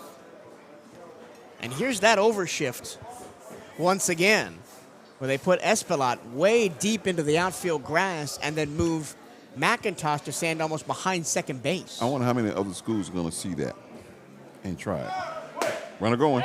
There's the throw down to second. It's a little half-hearted. It's a close play, though. He slid past the he base. slid past the bag. Rivera was in there safely, but he slid in too strong. He's going to argue his case with the umpire, but Alabama State's running off the field. No runs, a hit, and nobody left. We go to the 7th inning. Wildcats hanging on to a 5-4 lead here on the CatEye Network.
To the 7th we go. First pitch inside from the new Wildcat pitcher, Brandon Vasquez.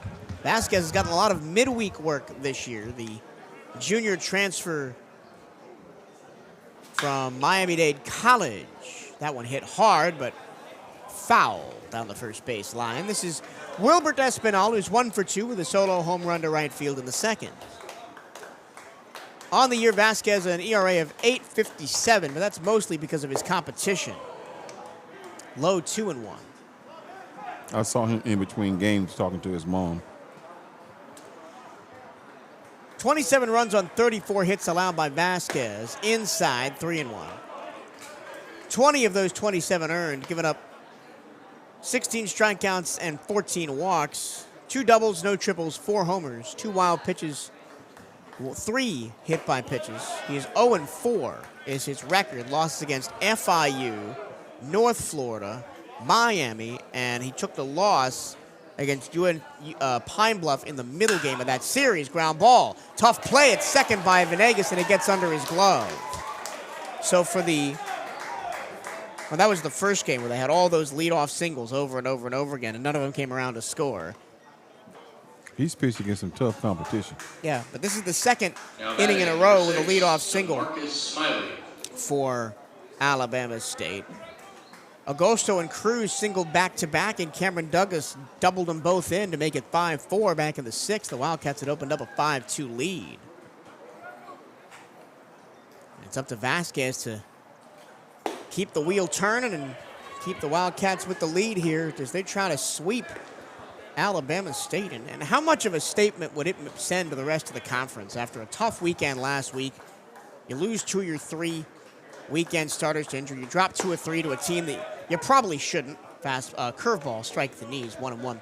to come back and sweep the team that has been the consensus number 2 all season behind you. Not over yet, though. Still just the 7th. Plenty of baseball left to play. That one is powered deep and foul. That one's all the way into the river. Home run distance just shy of home run accuracy. The count is a ball and 2 strikes on DeMarcus Smiley, who singled in the first, got to third on 2 wild pitches, and was stranded there. Correction, that was the 2nd. Other than that, he grounded out to short in the 5th.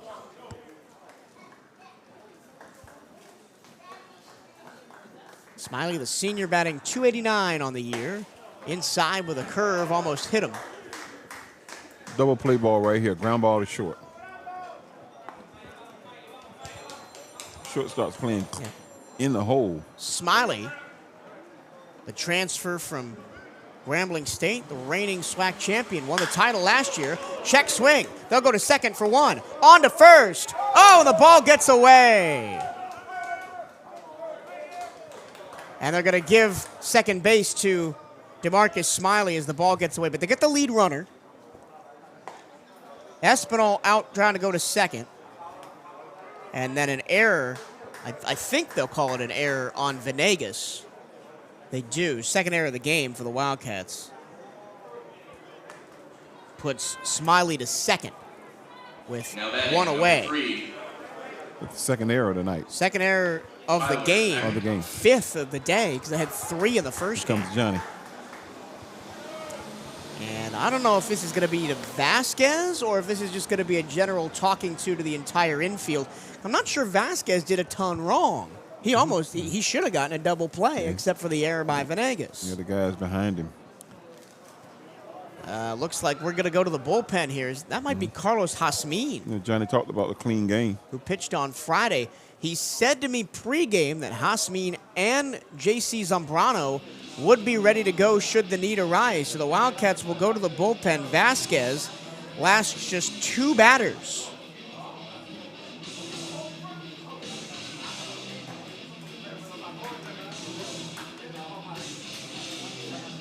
I think that's Jasmin. Hasn't been confirmed yet. It is now been confirmed.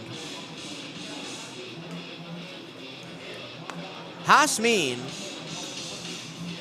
had his best appearance of the season on Friday night as he locked down the Hornets and gave the Wildcats a chance to come back in the game. 2 2/3 innings, allowed 2 runs on 3 hits, struck out 3, but was so instrumental in allowing the Wildcats a chance to get back in that game.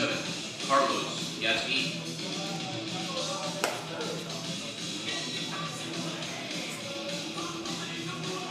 Jasmin came in the 6th and lasted until the 9th when Zambrano came in and got the win. The only 2 hits allowed were 2 solo home runs. He's throwing about 90. That gun, Yeah, the gun's 90.9. And the coaching staff will tell you, he's maybe got the best raw stuff on the team, fastball to breaking ball. He profiles very much like a Yo-Yo Diaz, but again, only a sophomore Jasmin. I mean, last year kind of had a rough go if it was thrown in against the tougher midweek teams. Only had 9 innings out of the bullpen, 6 ERA, 11 strikeouts, 3 walks, but allowed a lot of hits. This year, 18 innings pitched, he's allowed 16 runs on 15 hits, 12 earned.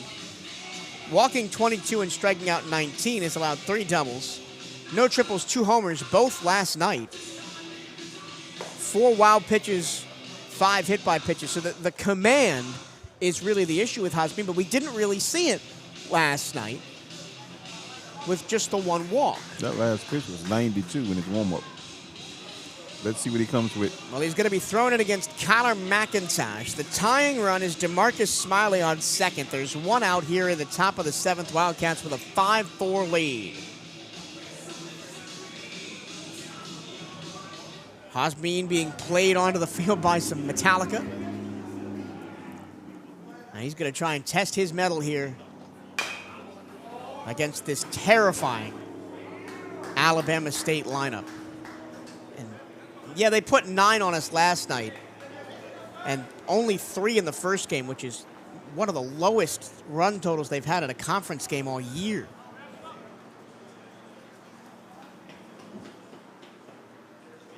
Oh, 1 after the foul ball, spiked to the plate, 1-1.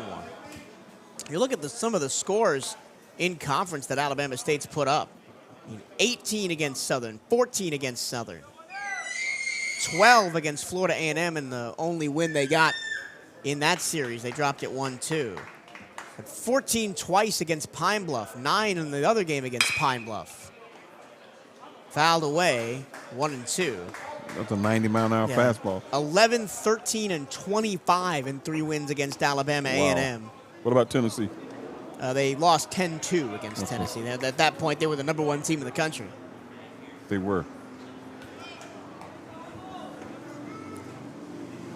Long look from Hasminers, the 1-2. Ground ball towards short. Hoyedo got to go quickly. He does make the play. 2 away. And Smiley advances to third. And now the batter is Zaylen Smith, who has struck out twice looking tonight. Once against Marcos Gamboa, once against Aaron Schaefer. You want to mix curveball in now. He threw 4 straight fastballs the last batter, so you might want to mix breaking pitch in, keep him off balance. Show him that fastball first. Well, it goes with the curveball first. Okay. The problem with Hasmin's curve is it's going to hit before the plate, so you need to disguise it and get swings and misses. Show him the fastball first, then show him that thing in the dirt. He'll swing at it. He's going to do it in reverse. Now he's going to come with the 90-mile-an-hour fastball. Hasmin deals. Swing and a miss. The freshman from Georgia missed on the fastball down. 90.3. Him and Yo-Yo, really the only 2 Wildcat pitchers that can consistently run in the low 90s with the fastball. Tying run on third, 2 outs in the 7th. Swing and a miss by Smith, 1-2. It's a big pitch here. I'd throw him 91. I'd throw him that exact same pitch, fastball in the dirt, see if he offers at it again. Timeout, Coach Vasquez is probably going to tell his young freshman, look, if he throws that again, don't swing at it. That's when you go to the off speed. But you don't want to risk all speed with a guy on third base. And you throw it in the dirt. Yeah. And the run scores. That's also true. Interesting. This is what I love about baseball right here. The chess match between pitcher and batter and coaching staff. That's where the turn comes. The wheels are turning. What do you go to here? 1-2, 2 out. Take a little bit off the fastball at about 89. True freshman at the plate in Smith, who struck out twice already today. Got him! He got him! You called it before the umpire. Fastball outside corner. And Hasmin gets us out of the jam. No runs, a hit, an error, and 1 left. And we go to the bottom of the 7th. Wildcats looking for some insurance, up 5-4 here on the CatEye Network.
We go to the bottom of the 7th. Wildcats looking for some insurance, up 5-4. Darrell Lee will lead off the inning as virtue of he was in the batter's box when Sergio Rivera was caught stealing by sliding past the base to end the bottom of the 6th.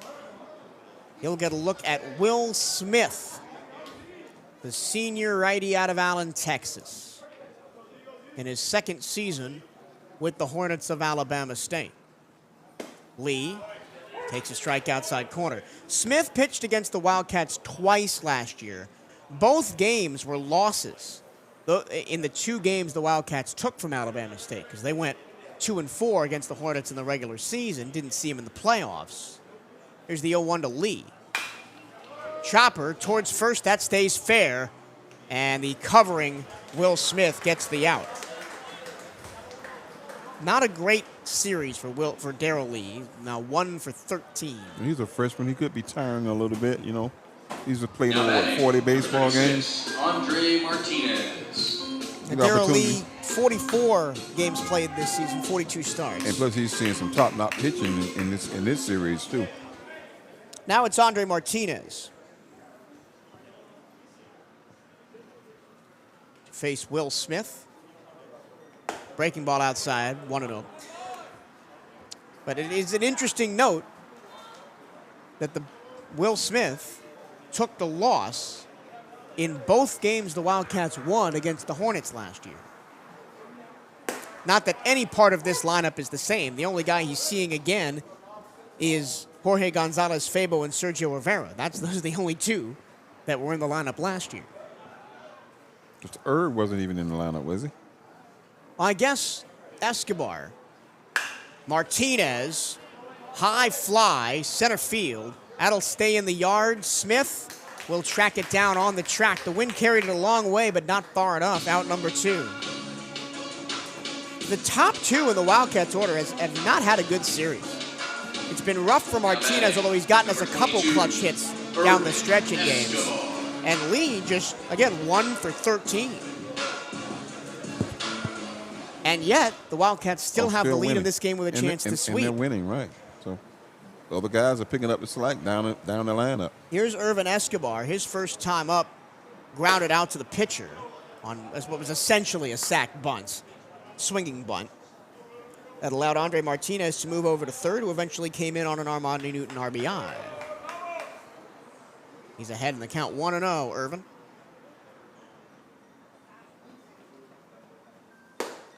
Inside, 2-0. Irvin Escobar is really going to be one of those guys that I'm going to miss calling when he graduates this year. The senior from Barceloneta, Puerto Rico. I'm trying to see where he's from, yeah. He graduates next week.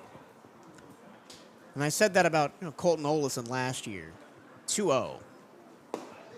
I talked to his girlfriend last night, India, and she said she'll be in town for the graduation, and she's at North Texas getting her master's in physical exercise. She went up to watch the Wildcats play at Arkansas Pine Bluff last weekend. She asked me, "Are you there?" I said, "Are you kidding?"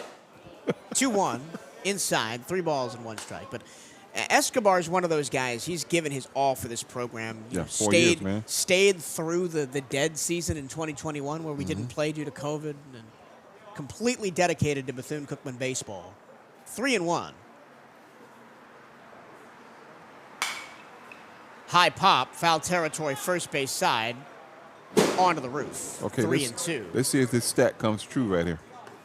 Toughest to strike out? Yeah. But he's going to be one, like a couple of guys last year, that I'm going to be sad if they don't go out with a ring. 3-2 to Escobar, 2 outs. Smith hoping for a quick inning here. Escobar puts bat on ball, fouls it off into the porch down the right field line. Watching a game from down there in that party porch area is an interesting experience. You got to be alert all times, too. For the second time, we'll do the 3-2 from Smith to Escobar. Irvin in the air, center field. Moving over Smith. He'll track it down, and 1, 2, 3 go the Cats for the second straight inning. And we go to the 8th. The Wildcats still hanging on by their fingernails here on the CatEye Network. It's 5-4.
Top of the order, leading us off for Alabama State. Here in the bottom of the top of the 8th, excuse me. Kelvin Agosto. Been on base twice. Grounded out in the first, reached on an error in the third, singled and scored in the 6th. Breaking ball, caught the zone from Carlos Jasmin. And we're going to need Jasmin to do what he did on Friday night right now and just lock down the heart of this ASU order and not allow anything.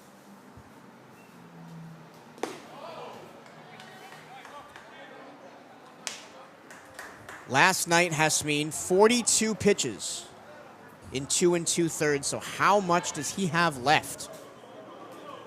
You feel if he can get you through this one, you have Zambrano for the 9th if you're still ahead. Got to get the 3 outs, though. Can't allow anybody on base putting the pressure on himself. Pitch with the clean, bases empty.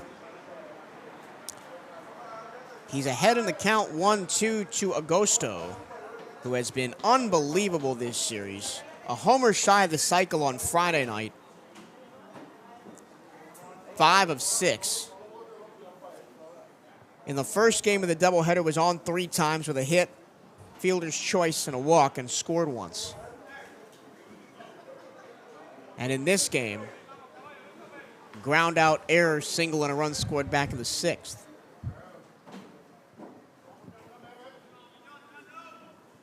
One, 2. In the dirt. Couldn't get him to bite on the curve. 2-2. And the ever dangerous Juan Cruz on deck, who has killed us. Well, last night and in the first game today, he was not great. Just 1 for 5. And he only has 1 hit in this game, too, but it was a big one. He eventually came around to score. Swing and a miss. He fouled it away. Oh, he fouled it. I thought he missed it. His count holds 2-2. Well, Escobar knows better than me because he wasn't scrambling to find the ball that dribbled behind him.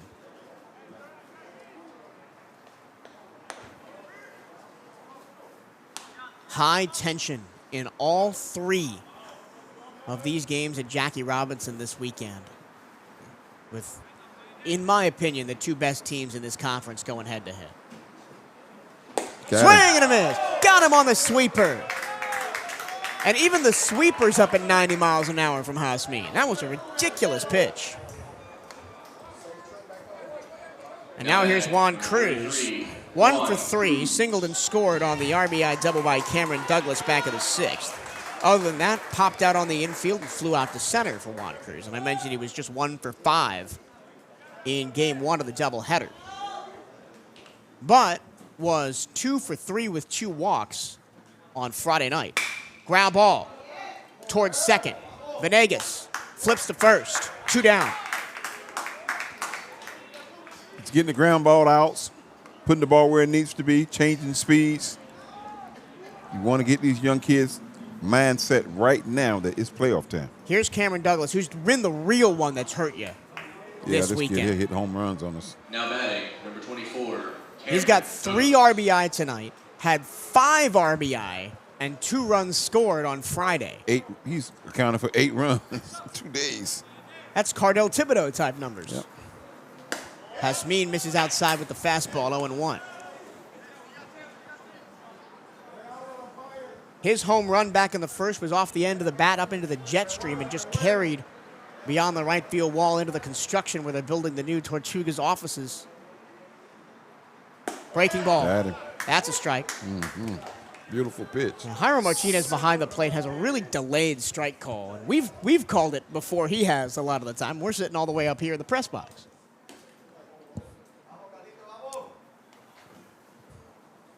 1-1. Fastball away. Good waist pitch at 90.1 mile per hour. And it's important to keep the ball down in the zone because Douglas, who's hit 3 home runs this weekend, you know he's got the power if you leave it upstairs.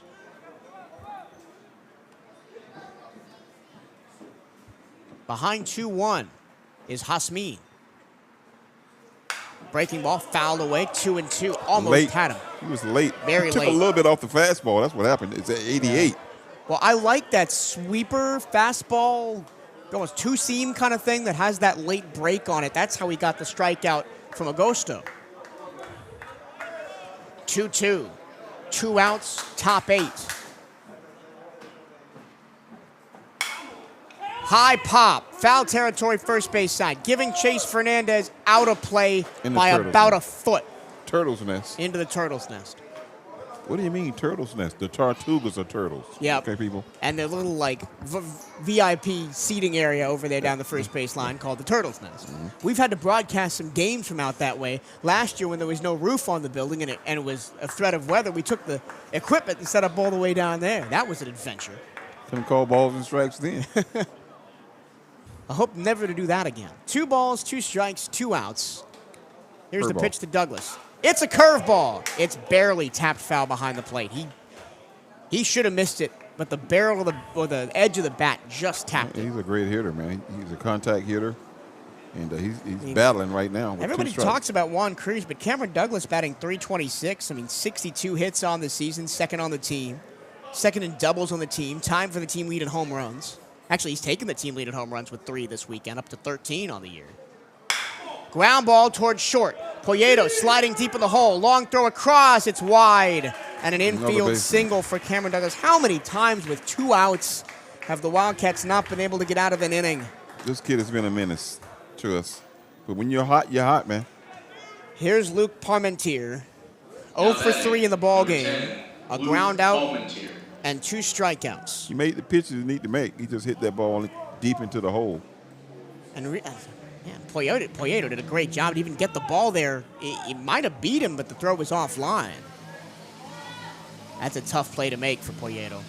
So do you send a runner here? Try to force something with 2 down? I don't know. Breaking ball in the dirt.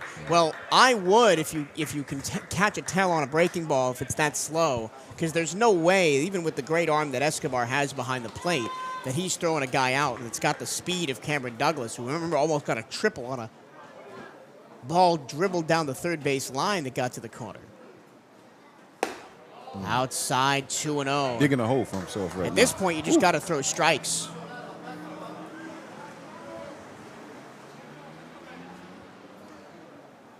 Here comes Johnny. Wow, is he going to pull him? This would be an interesting move. Giancarlo Zambrano is in the bullpen, who got the win on Friday night. We'll see. man, Carlos Hasmeed, if he ends up being responsible for Douglas on first and he comes around to score, that's a tough way to go out. Really is. Almost had him multiple times.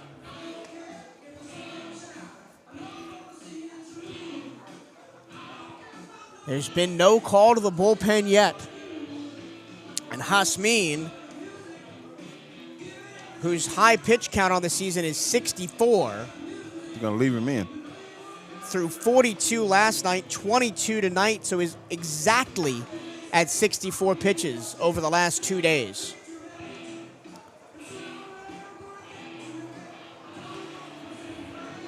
Luke Parmentier with the biggest AB of the game for Alabama State.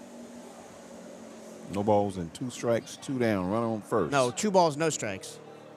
Parmentier, the junior out of Bethalto, Illinois. Fastball, strike inside corner. 2-1. Transfer from Parkland Community College, Parmentier. Parkland CC is in Champaign, Illinois, same town as the University of Illinois. 2-1. Inside, 3-1. Awaiting on deck is Alex Espelat. Should Parmentier reach? Espelat got a nice hit the last time up. 3-1. Yeah. Down Broadway, 3-2. Parmentier was taken all the way on that one. Once again, fingers are crossed. Fans are at the edge of their seat. Everybody up in the dugout on both sides. 3-2, 2 out. The pitch to Parmentier. Swing and a miss! Got him with the outside fastball. Hasmeed turns to the dugout, screams and pumps his fist, and the Wildcats are going to go to the 9th with the lead. They've got 3 outs to get some more runs in the bottom of the 8th. They lead at 5-4. What a weekend from Carlos Hasmeed. We'll see you back in 30 seconds for the bottom of the 8th here on the CatEye Network. He's going to be a weapon.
Bottom 8 at Jackie Robinson.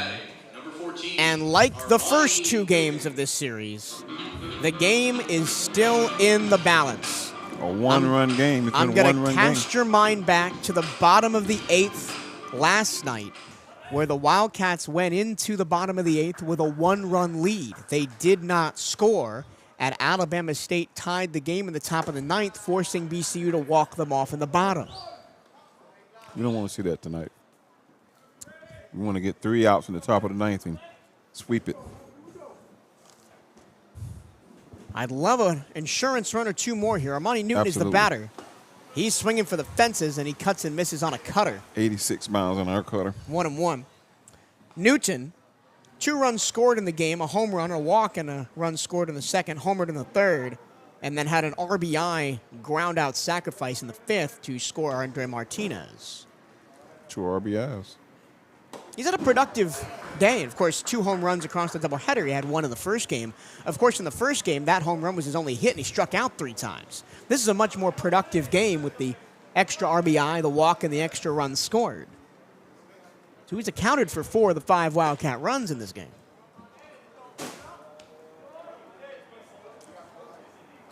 Two-one. Line drive, foul, first base side into the bullpen. And it's 2-2. The Yingling bullpen used to be the Budweiser Used to be the Budweiser bullpen. Now it's the Yingling flight deck. That changed over the last offseason. Money, man. And I accidentally referred to it as the Budweiser bullpen when I did a Tortugas broadcast earlier this year, filling in on radio for them. And I got a nasty look from from their director of marketing going, that's not what it's called. 2-2. Staying alive as Newton fouls it into the river on the first base side. Naming rights, man. People are serious about that stuff. Mm-hmm. They put their name on it. They're paying for it. I know that the Daytona Stadium in the past has been in some naming rights discussions. Has not happened yet. 2 balls, 2 strikes.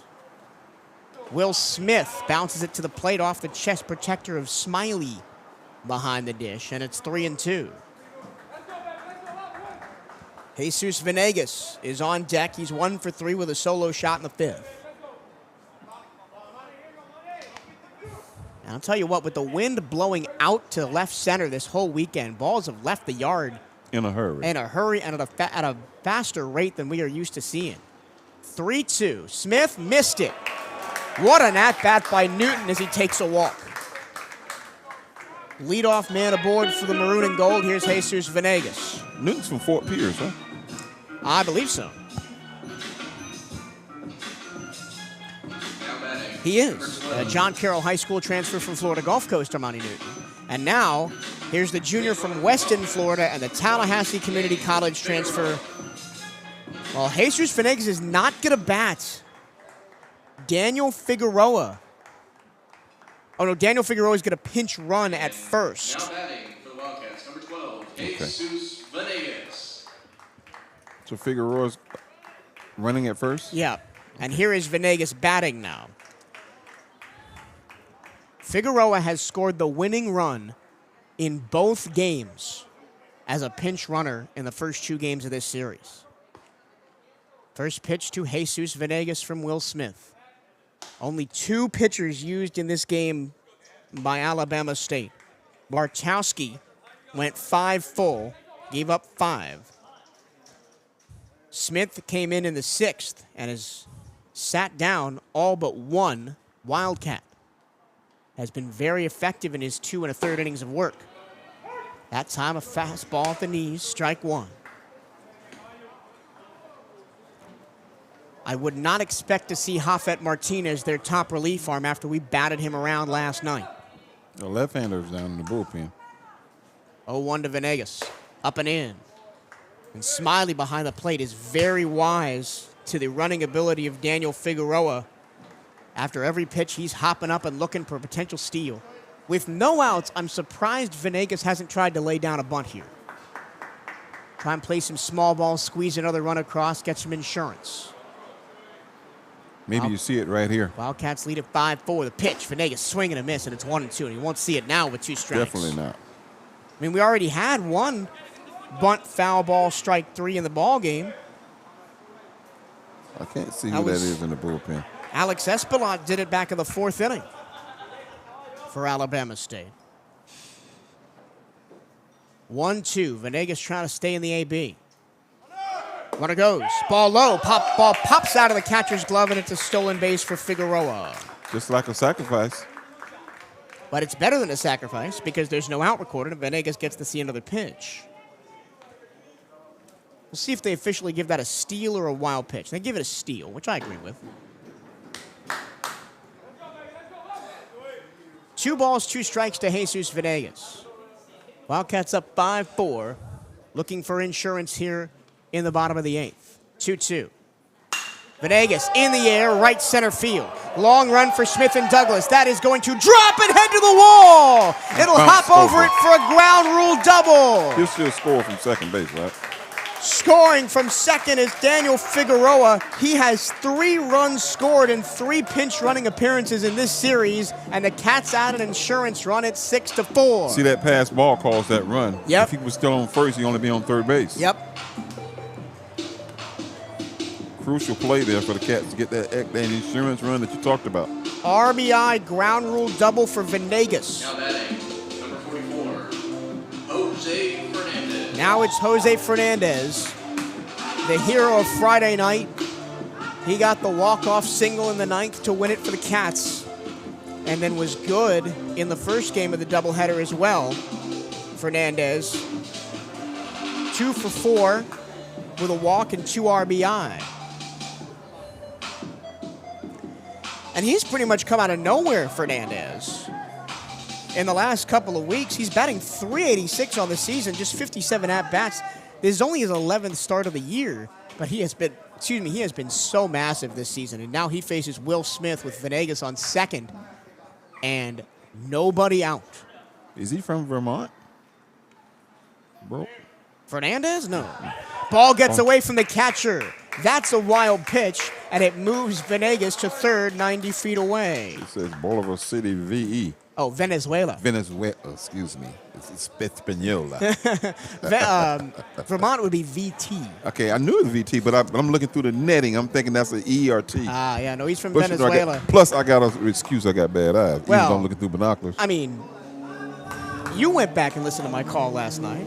I said the Venezuelan gives the Wildcats a victory. You're right. I'd have caught it later on. I kept looking at it.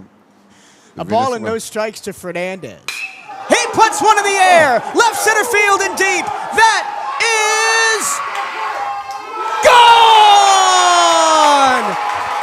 He hit it off the scoreboard. Jose Fernandez adds more insurance. He powers one up into the jet stream and lets the wind do the rest. It's a light show here in Daytona Beach. The Cats about to sweep this thing, baby. Woo!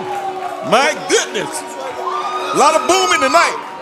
The Wildcats are getting the boomsticks out. That may be the highest I've seen a ball hit this weekend. That went up to the moon. Tell NASA there's a new satellite in orbit. Let's watch the replay on that. I'll go back and watch it later. The replay. Wow. Wow, he hit that thing a ton, folks. He hit it high and not far because that barely cleared the wall. Yeah, because the center fielder climbed the fence trying to rob it. And that's why I didn't say it was a no-doubter off the bat, because I thought it might have stayed in.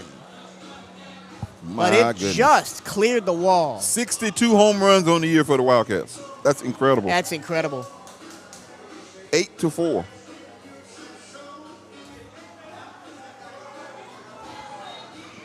We came into this inning saying, please, just scratch one across, get us some insurance. Well, insurance they've got. 8-4 and a new pitcher coming on the hill for Alabama State. Got a little Aflac, huh? Insurance, Aflac. I see what you did there. Aflac. We're giving them some free publicity here. Yeah. The Wildcats, with 62 home runs on the year, are tied with California, Dayton, and Morehead State in the top 50 in the nation in home runs. 44th is what they're tied for. That's incredible. From a team that hit 14 last year? Yeah, and plays in a park that is hard to hit the ball out of. I mean, this team might tell you otherwise, but it is hard to hit the ball out of here. It's deep power alleys, 410 to dead center, 317 to left, but the wind usually blows in off the river and keeps balls in the yard. What this team has been able to do this season is almost unbelievable. Just took the life out of the Hornets. The new pitcher is Will Larson for Alabama State. So they go from Will Smith to Will Larson. Have you ever seen a BCU team hit like this? Well, back in the day, we used to play at Kelly Field. And we had some guys who could really hit. We had a guy named Alfred Haywood. He was a fullback on the football team, but he played baseball. He used to hit the ball almost 600 yards, 600 feet from home plate into the projects at Pine Haven. That's back in the day at the old ballpark over where I work now. But I have not seen a team hit this many home runs, even the Murphy or Melendez teams. I have not seen teams like this, a team like this, hit that many home runs. Will Larson is a senior from Estherville, Iowa, transfer from Stephen F. Austin out in Texas. Last year, 20 appearances and 2 starts for the SFA Lumberjacks. Pinch hitting for the Wildcats, number 11, Ray Placencia. And Ray Placencia is going to take a AB away from Jorge Gonzalez-Fabo.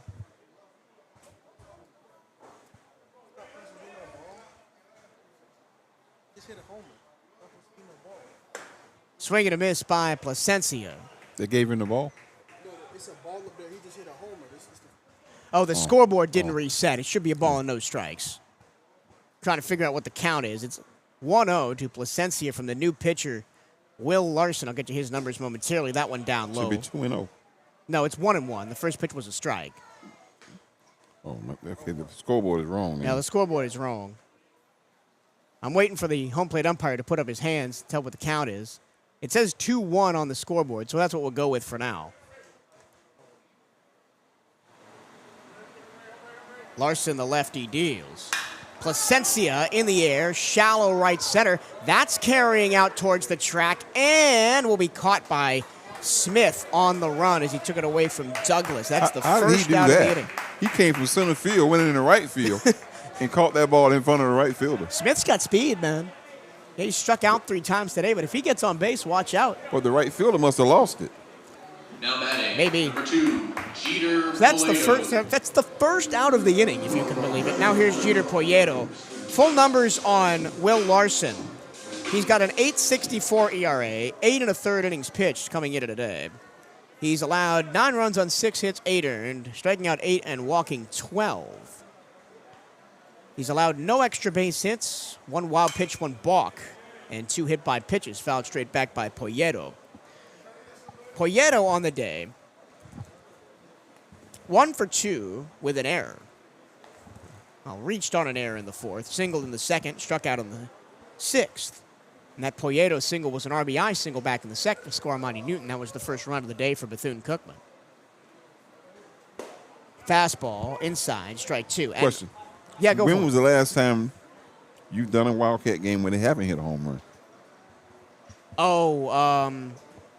I was going to say Jacksonville, but no, Darrell Lee had a solo shot in the 2nd in that one, too. I'd have to go back and check the book. It's been a while. It has been a while. They're Which playing is, long ball every game. again, it's wild to say. Low, 1-2. I think Johnny shook more hands this year Oh, rounding third base than he's ever. But a wild stat for Larson, right? 8 1/3 innings pitched. He's got an 8.64 ERA. He has not allowed an extra base hit. Not one. He's ahead in the count 1-2 on Jeter Polito. The Wake Forest transfer will check his swing and watch it down low. Wake Forest? Wake Forest transfer, redshirted last year, didn't play for the Okay. Demon Deacons. SEC. No, Wake Forest is ACC. ACC. Oh, excuse me. Excuse me, SEC people. I do ACC. sometimes confuse them with Vanderbilt. Same Vanderbilt, color because of the scheme. uniforms, Yeah. yeah. Same part of the world. 2-2 now North the count Carolina. on Polito. Well, now North Carolina and Nashville for Vanderbilt. Polito fouls into the chest protector of Smiley. Well, they got the same colors now with Alabama State. Yeah. And now the trainer's going to come out to check on the catcher, who is not Smiley. That's a new catcher in the game. No, it is DeMarcus That's Smiley. Smiley number 6. I thought it said 8. The catcher's gear was screwing me up. It's been a long weekend, folks. A lot of baseball, a lot of close baseball. I love it, though, man. And after that home run by Jose Fernandez, that's the first time I think all weekend where I've felt comfortable. And, of course, this game is not over. We know the potential of the Alabama State bats in the ninth. They could easily come back. And it's Wildcats lead at 8-4. But this is the first time I felt that the Wildcats are in control. Even when they've led in the last couple of games, it never felt like they were in control of this series until right now. Could you imagine doing this every day, like working for a Major League Baseball team? 162 games, you have to broadcast and travel, eating in nice restaurants, sleeping in nice beds, Well, I take that. flying on good, nice planes. Maybe the 162 games be a bit much. 2-2 to Polito from Larson. Poyeto strikes out for the second time today, late on the curveball. Not often you see curveballs like that start high, finish high. Now two-way, here's the 9-hitter Sergio Rivera. Rivera 2 for 3, 2 singles, an RBI single in the second, scoring Jose Fernandez. Grounded out to short in the fourth and had a single left in the sixth before being caught stealing because he overslid second base. He puts one in the air on the infield. McIntosh is going to call off everybody, make the catch to end the inning, but 3 runs on 2 hits and nobody left. And the Wildcats have 4-run cushion. It's 8-4 going to the bottom of the 9th here on the CatEye Network.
To the 9th we go here at Jackie Robinson Ballpark. The Wildcats 3 outs away from a 3-game sweep of Alabama State and would really secure their spot atop the conference standings with 2 weekends to go. Giancarlo Zambrano misses inside with a breaking ball to Espilat to begin the inning.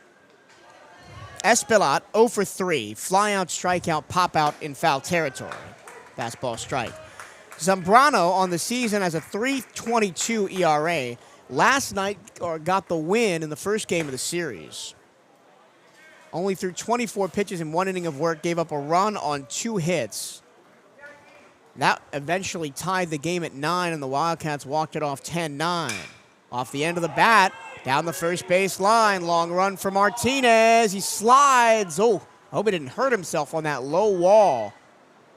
And everybody's running out there to pick him up. Martinez Sprints back. He's okay. Like he bounced off the wall and turned around and ran back. Because he disappeared behind that wall for us up here in the commentary area. And went, oh, boy. I hope he didn't run smack into that wall. But he's okay. That's just a long strike on Espilat. 2-2. Yeah. The middle of this order, we've got some tricky names for Alabama State. Got him. He got him. Did he get him? No swing, says first base umpire Vince Cressier. He must have been blinking his eyes on that one. He must have missed that. He missed that call. 3-2. Come on, ump. Zambrano's got to knuckle down. He works quickly. Ground ball off the mound. Grabbed by Poyeto. Throw to first on a hop. Oh, yeah! Jeter Poyeto with the play of the day. Oh, correction, it's Jamie Villafañe who's out there at shorts. What an absolute ridiculous play. Woo! Off the mound, Villafane fields it and throws it from 5 feet in the outfield. Mark my word, this is where the Wildcats turn the corner to really be the ball club they need to be for the rest of the season. This game right here, they're turning the corner. Number 5, Wilbur Espinal. But it's number 17 though.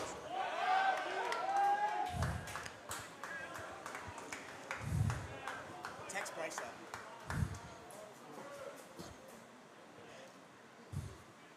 So Jamie That's out of here. That's a moonshot. First pitch swinging from Wilbert Espinal, his second home run of the game. Well, that's why you needed the insurance runs. It's 8-5. That's still going. Somebody on the beach will find that one. He's taking his time, My trotting around. goodness. Well, what a game by Wilbert Espinal after a really tough night on Friday night where he went 0 for 5. He's 3 for 5 with 2 home runs in the game.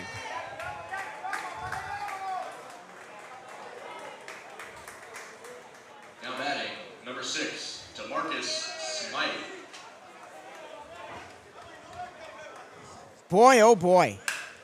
Uh-oh. That one into center field for a base hit by And DeMarcus here Smiley. they come. I Here they come. told you in the bottom of the 8th. Do not count out the Hornets. 8-5 with a runner on.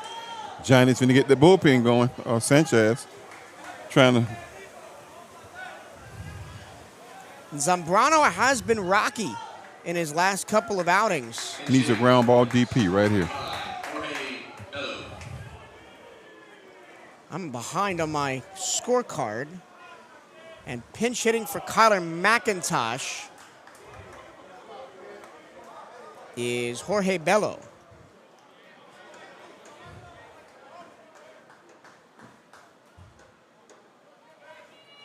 Bello takes a ball. Bello on the year 125, his batting average. Yo-Yo's going back to the bullpen. Wow, that would be wild if he got 2 saves in one day. 1-1. Fastball low. Making it interesting, folks.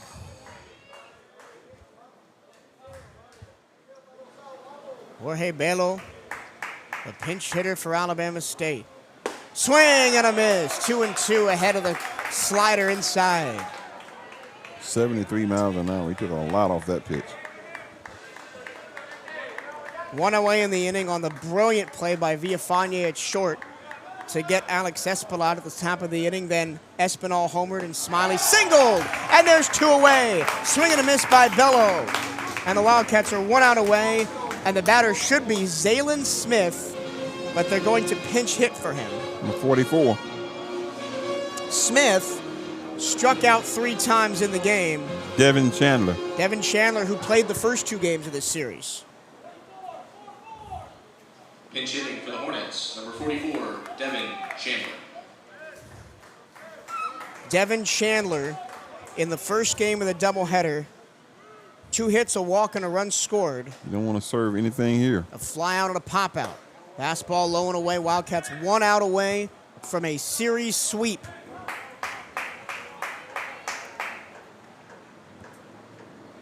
The Wildcats have already beaten Alabama State in a best-of-3 series for the first time since joining the SWAC. That one to second, and this one belongs to the maroon and gold. Get the brooms out, Wildcat Nation. The Wildcats sweep Alabama State.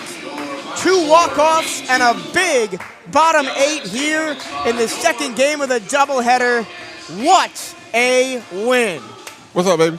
And the question is, where them brooms at? They better get them out of the clubhouse because the Wildcats are sweeping Alabama State. The scores 10-9, 4-3, and 8-5. Those insurance runs were important Very important. because Espinal would have tied the game. This is the game that turns it around for the Cats to put us where we want to be for the remaining of the season. You got some young kids came in, pitched well with the injuries. 6 games left in the conference. The Wildcats now 29 30-19, one game shy of that 30-win season that Coach Hernandez chases every year. We're going to get it. With 6 games left to play. Going to get it. Do we have a midweek game this week?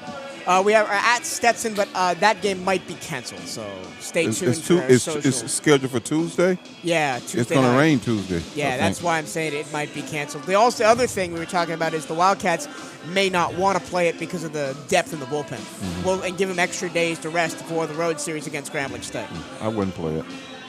Even though it's the I-4 challenge or something? No, the Volusia County Showdown. Oh, the showdown. Yeah. Didn't we beat them already last year? We split with them last year and then beat them the year before. I wouldn't play it. But anyway, we've seen some great baseball this week, Daryl. And Absolutely. even today in the doubleheader, we've had a little bit of everything. Thrills, spills, great pitching, some ridiculously great hitting, defense outstanding. What a series. Going back to what we talked about earlier, this team last few years has been nickel and dime, station to station. Now we've hit 62 long balls on the year. So we can do it 3 different kind of ways. We can do it pitching, we can do it hitting, and we can do it in a small ball. So Coach Fernandez has an opportunity, man, to get the 30-win season, go into the tournament ranked number 1 seed with the opportunity to get that first SWAC championship. That's our goal. How about Carlos Jasmin, man? Comes in, gives you 3 good innings last night, holds the Bama State bats at bay, allows you to come back in the game and win. Today, he comes in a big spot with the tying runners on in the 7th. He gets out of it, gets through the 8th cleanly, gives it over to Zambrano. Zambrano looks a little bit shaky, but by then you'd built the lead up to 8-4, final score 8-5. The bullpen, as beat up and battered as this pitching staff is, did the job. We needed those 2 guys here in the second game because of the way the bullpen is set up right now with the injuries. We needed some young guys. We've been hopping on it all evening. Needed some young guys to come in and get some confidence against a good Alabama State team and to get them to see the lineup for Alabama State because we're going to see them again. Carlos Jasmin gets the win. Here comes Johnny now. Yeah, so Johnny's going to make his way up here for the post-game interview here on the CatEye Network post-game show. The Wildcats coming off a sweep of Alabama State. They win at 8-5 here in the second game of the doubleheader. They win the first game of the doubleheader 4-3 on a walk-off in the 10th. They win the first game of the doubleheader 10-9 on a walk-off in the 9th. This series really epitomized what's so great about college baseball. It does.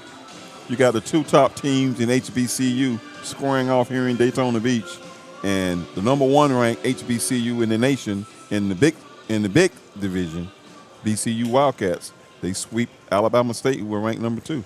We swept Florida A&M, who was ranked number 3. The Wildcats go to 29-19, 19-5 in the conference. Alabama State falls to 23-26. They came in the week 23-23. They leave 3 games under 500, 15-9 in the conference. And I'll be interested to see at the end of the weekend how the standings shake out, because with Florida A&M playing Alabama A&M, Bama State could slip to 3rd or maybe even 4th if Grambling State takes 2 out of 3 from Arkansas Pine Bluff. Absolutely. So let's see how things play out here tonight around the SWAC.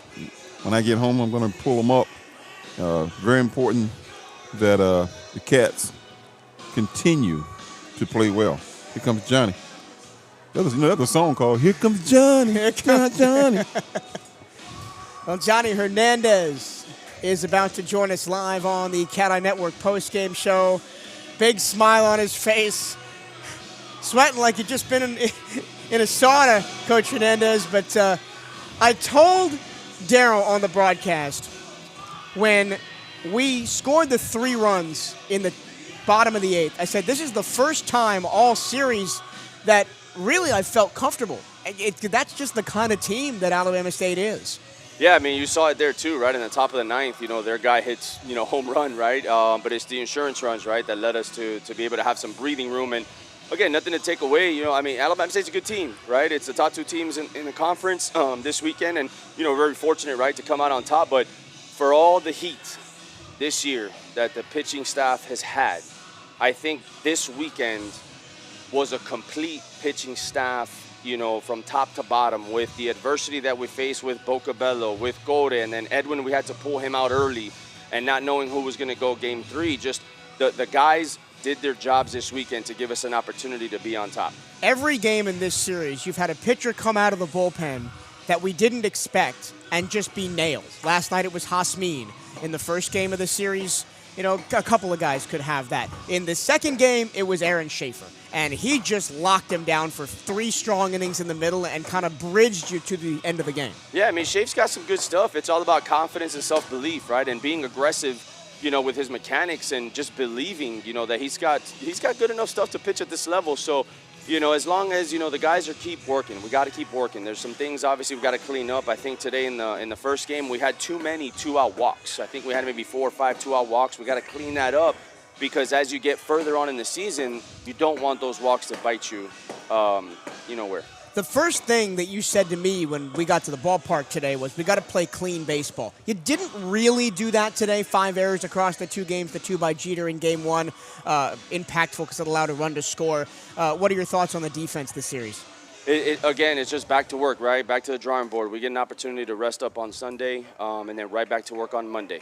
So it's more of these guys just continuing to do what they need to do to have success, and then not taking any pitch off. Not that our guys do that, but it's the constant reminder of being able to visualize when the ball's hit to you, what are we going to do instead of being caught by surprise. So just a couple of things that we're going to work on, but nothing too crazy this far into the season. It was a tough series offensively for the top 2 in the order. Darrell Lee and Andre Martinez, I think, hit below 200 as a pair, but came through with some big hits when it mattered. Of course, Andre, he's the winning run in game 1, as after being pinch run for. He comes through and gets you some big RBIs last night. He gets you a big hit in the 5th today and comes around to score. Talk about those guys and maybe having an off weekend but still finding ways to contribute. Yeah, and you said it best, right? Off weekend. Right, but the thing is that we believe and we trust in those guys, and they've been doing it for so long that they're just kind of in a little bit of a slump right now. But like you alluded to, right, it's just they came up big in moments, right? Darrell Lee had the big 2 or the RBI double last night, to be able to, I guess, tie the game or get us closer to where in that inning where we scored a couple of runs to take the lead. But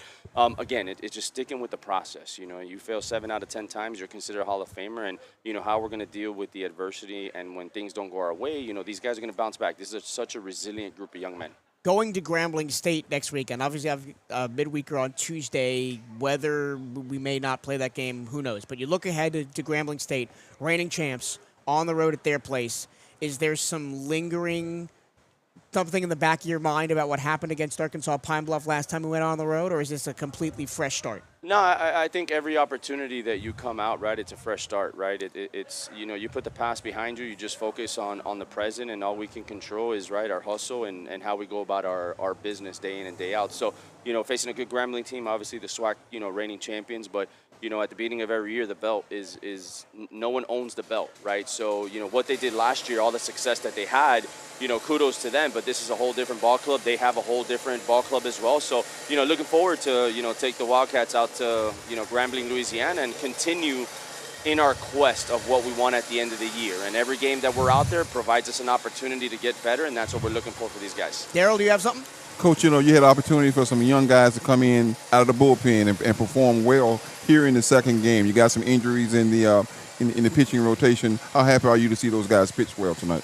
Very happy. Again, I'm not. I listen to Hail Wildcats radio. I listen to the CatEye Network when you guys call games. Locker room podcast. Yeah, locker room podcast. Let's throw that in there too. And I know, right? That's the biggest question mark is how is the pitching staff going to be outside of X, Y, and Z? And Mike, as you know, and Darrell, as you know, when we get further into this thing, there's going to have to be performances like we saw this weekend from guys that we're not accustomed to seeing in order to have success. So I think that it builds confidence. I think that they've earned the right to get another opportunity to be able to capitalize on those opportunities. So very pleased with those guys. You were on the Box to Roll podcast with my boy Donald Ware, and he brought up something.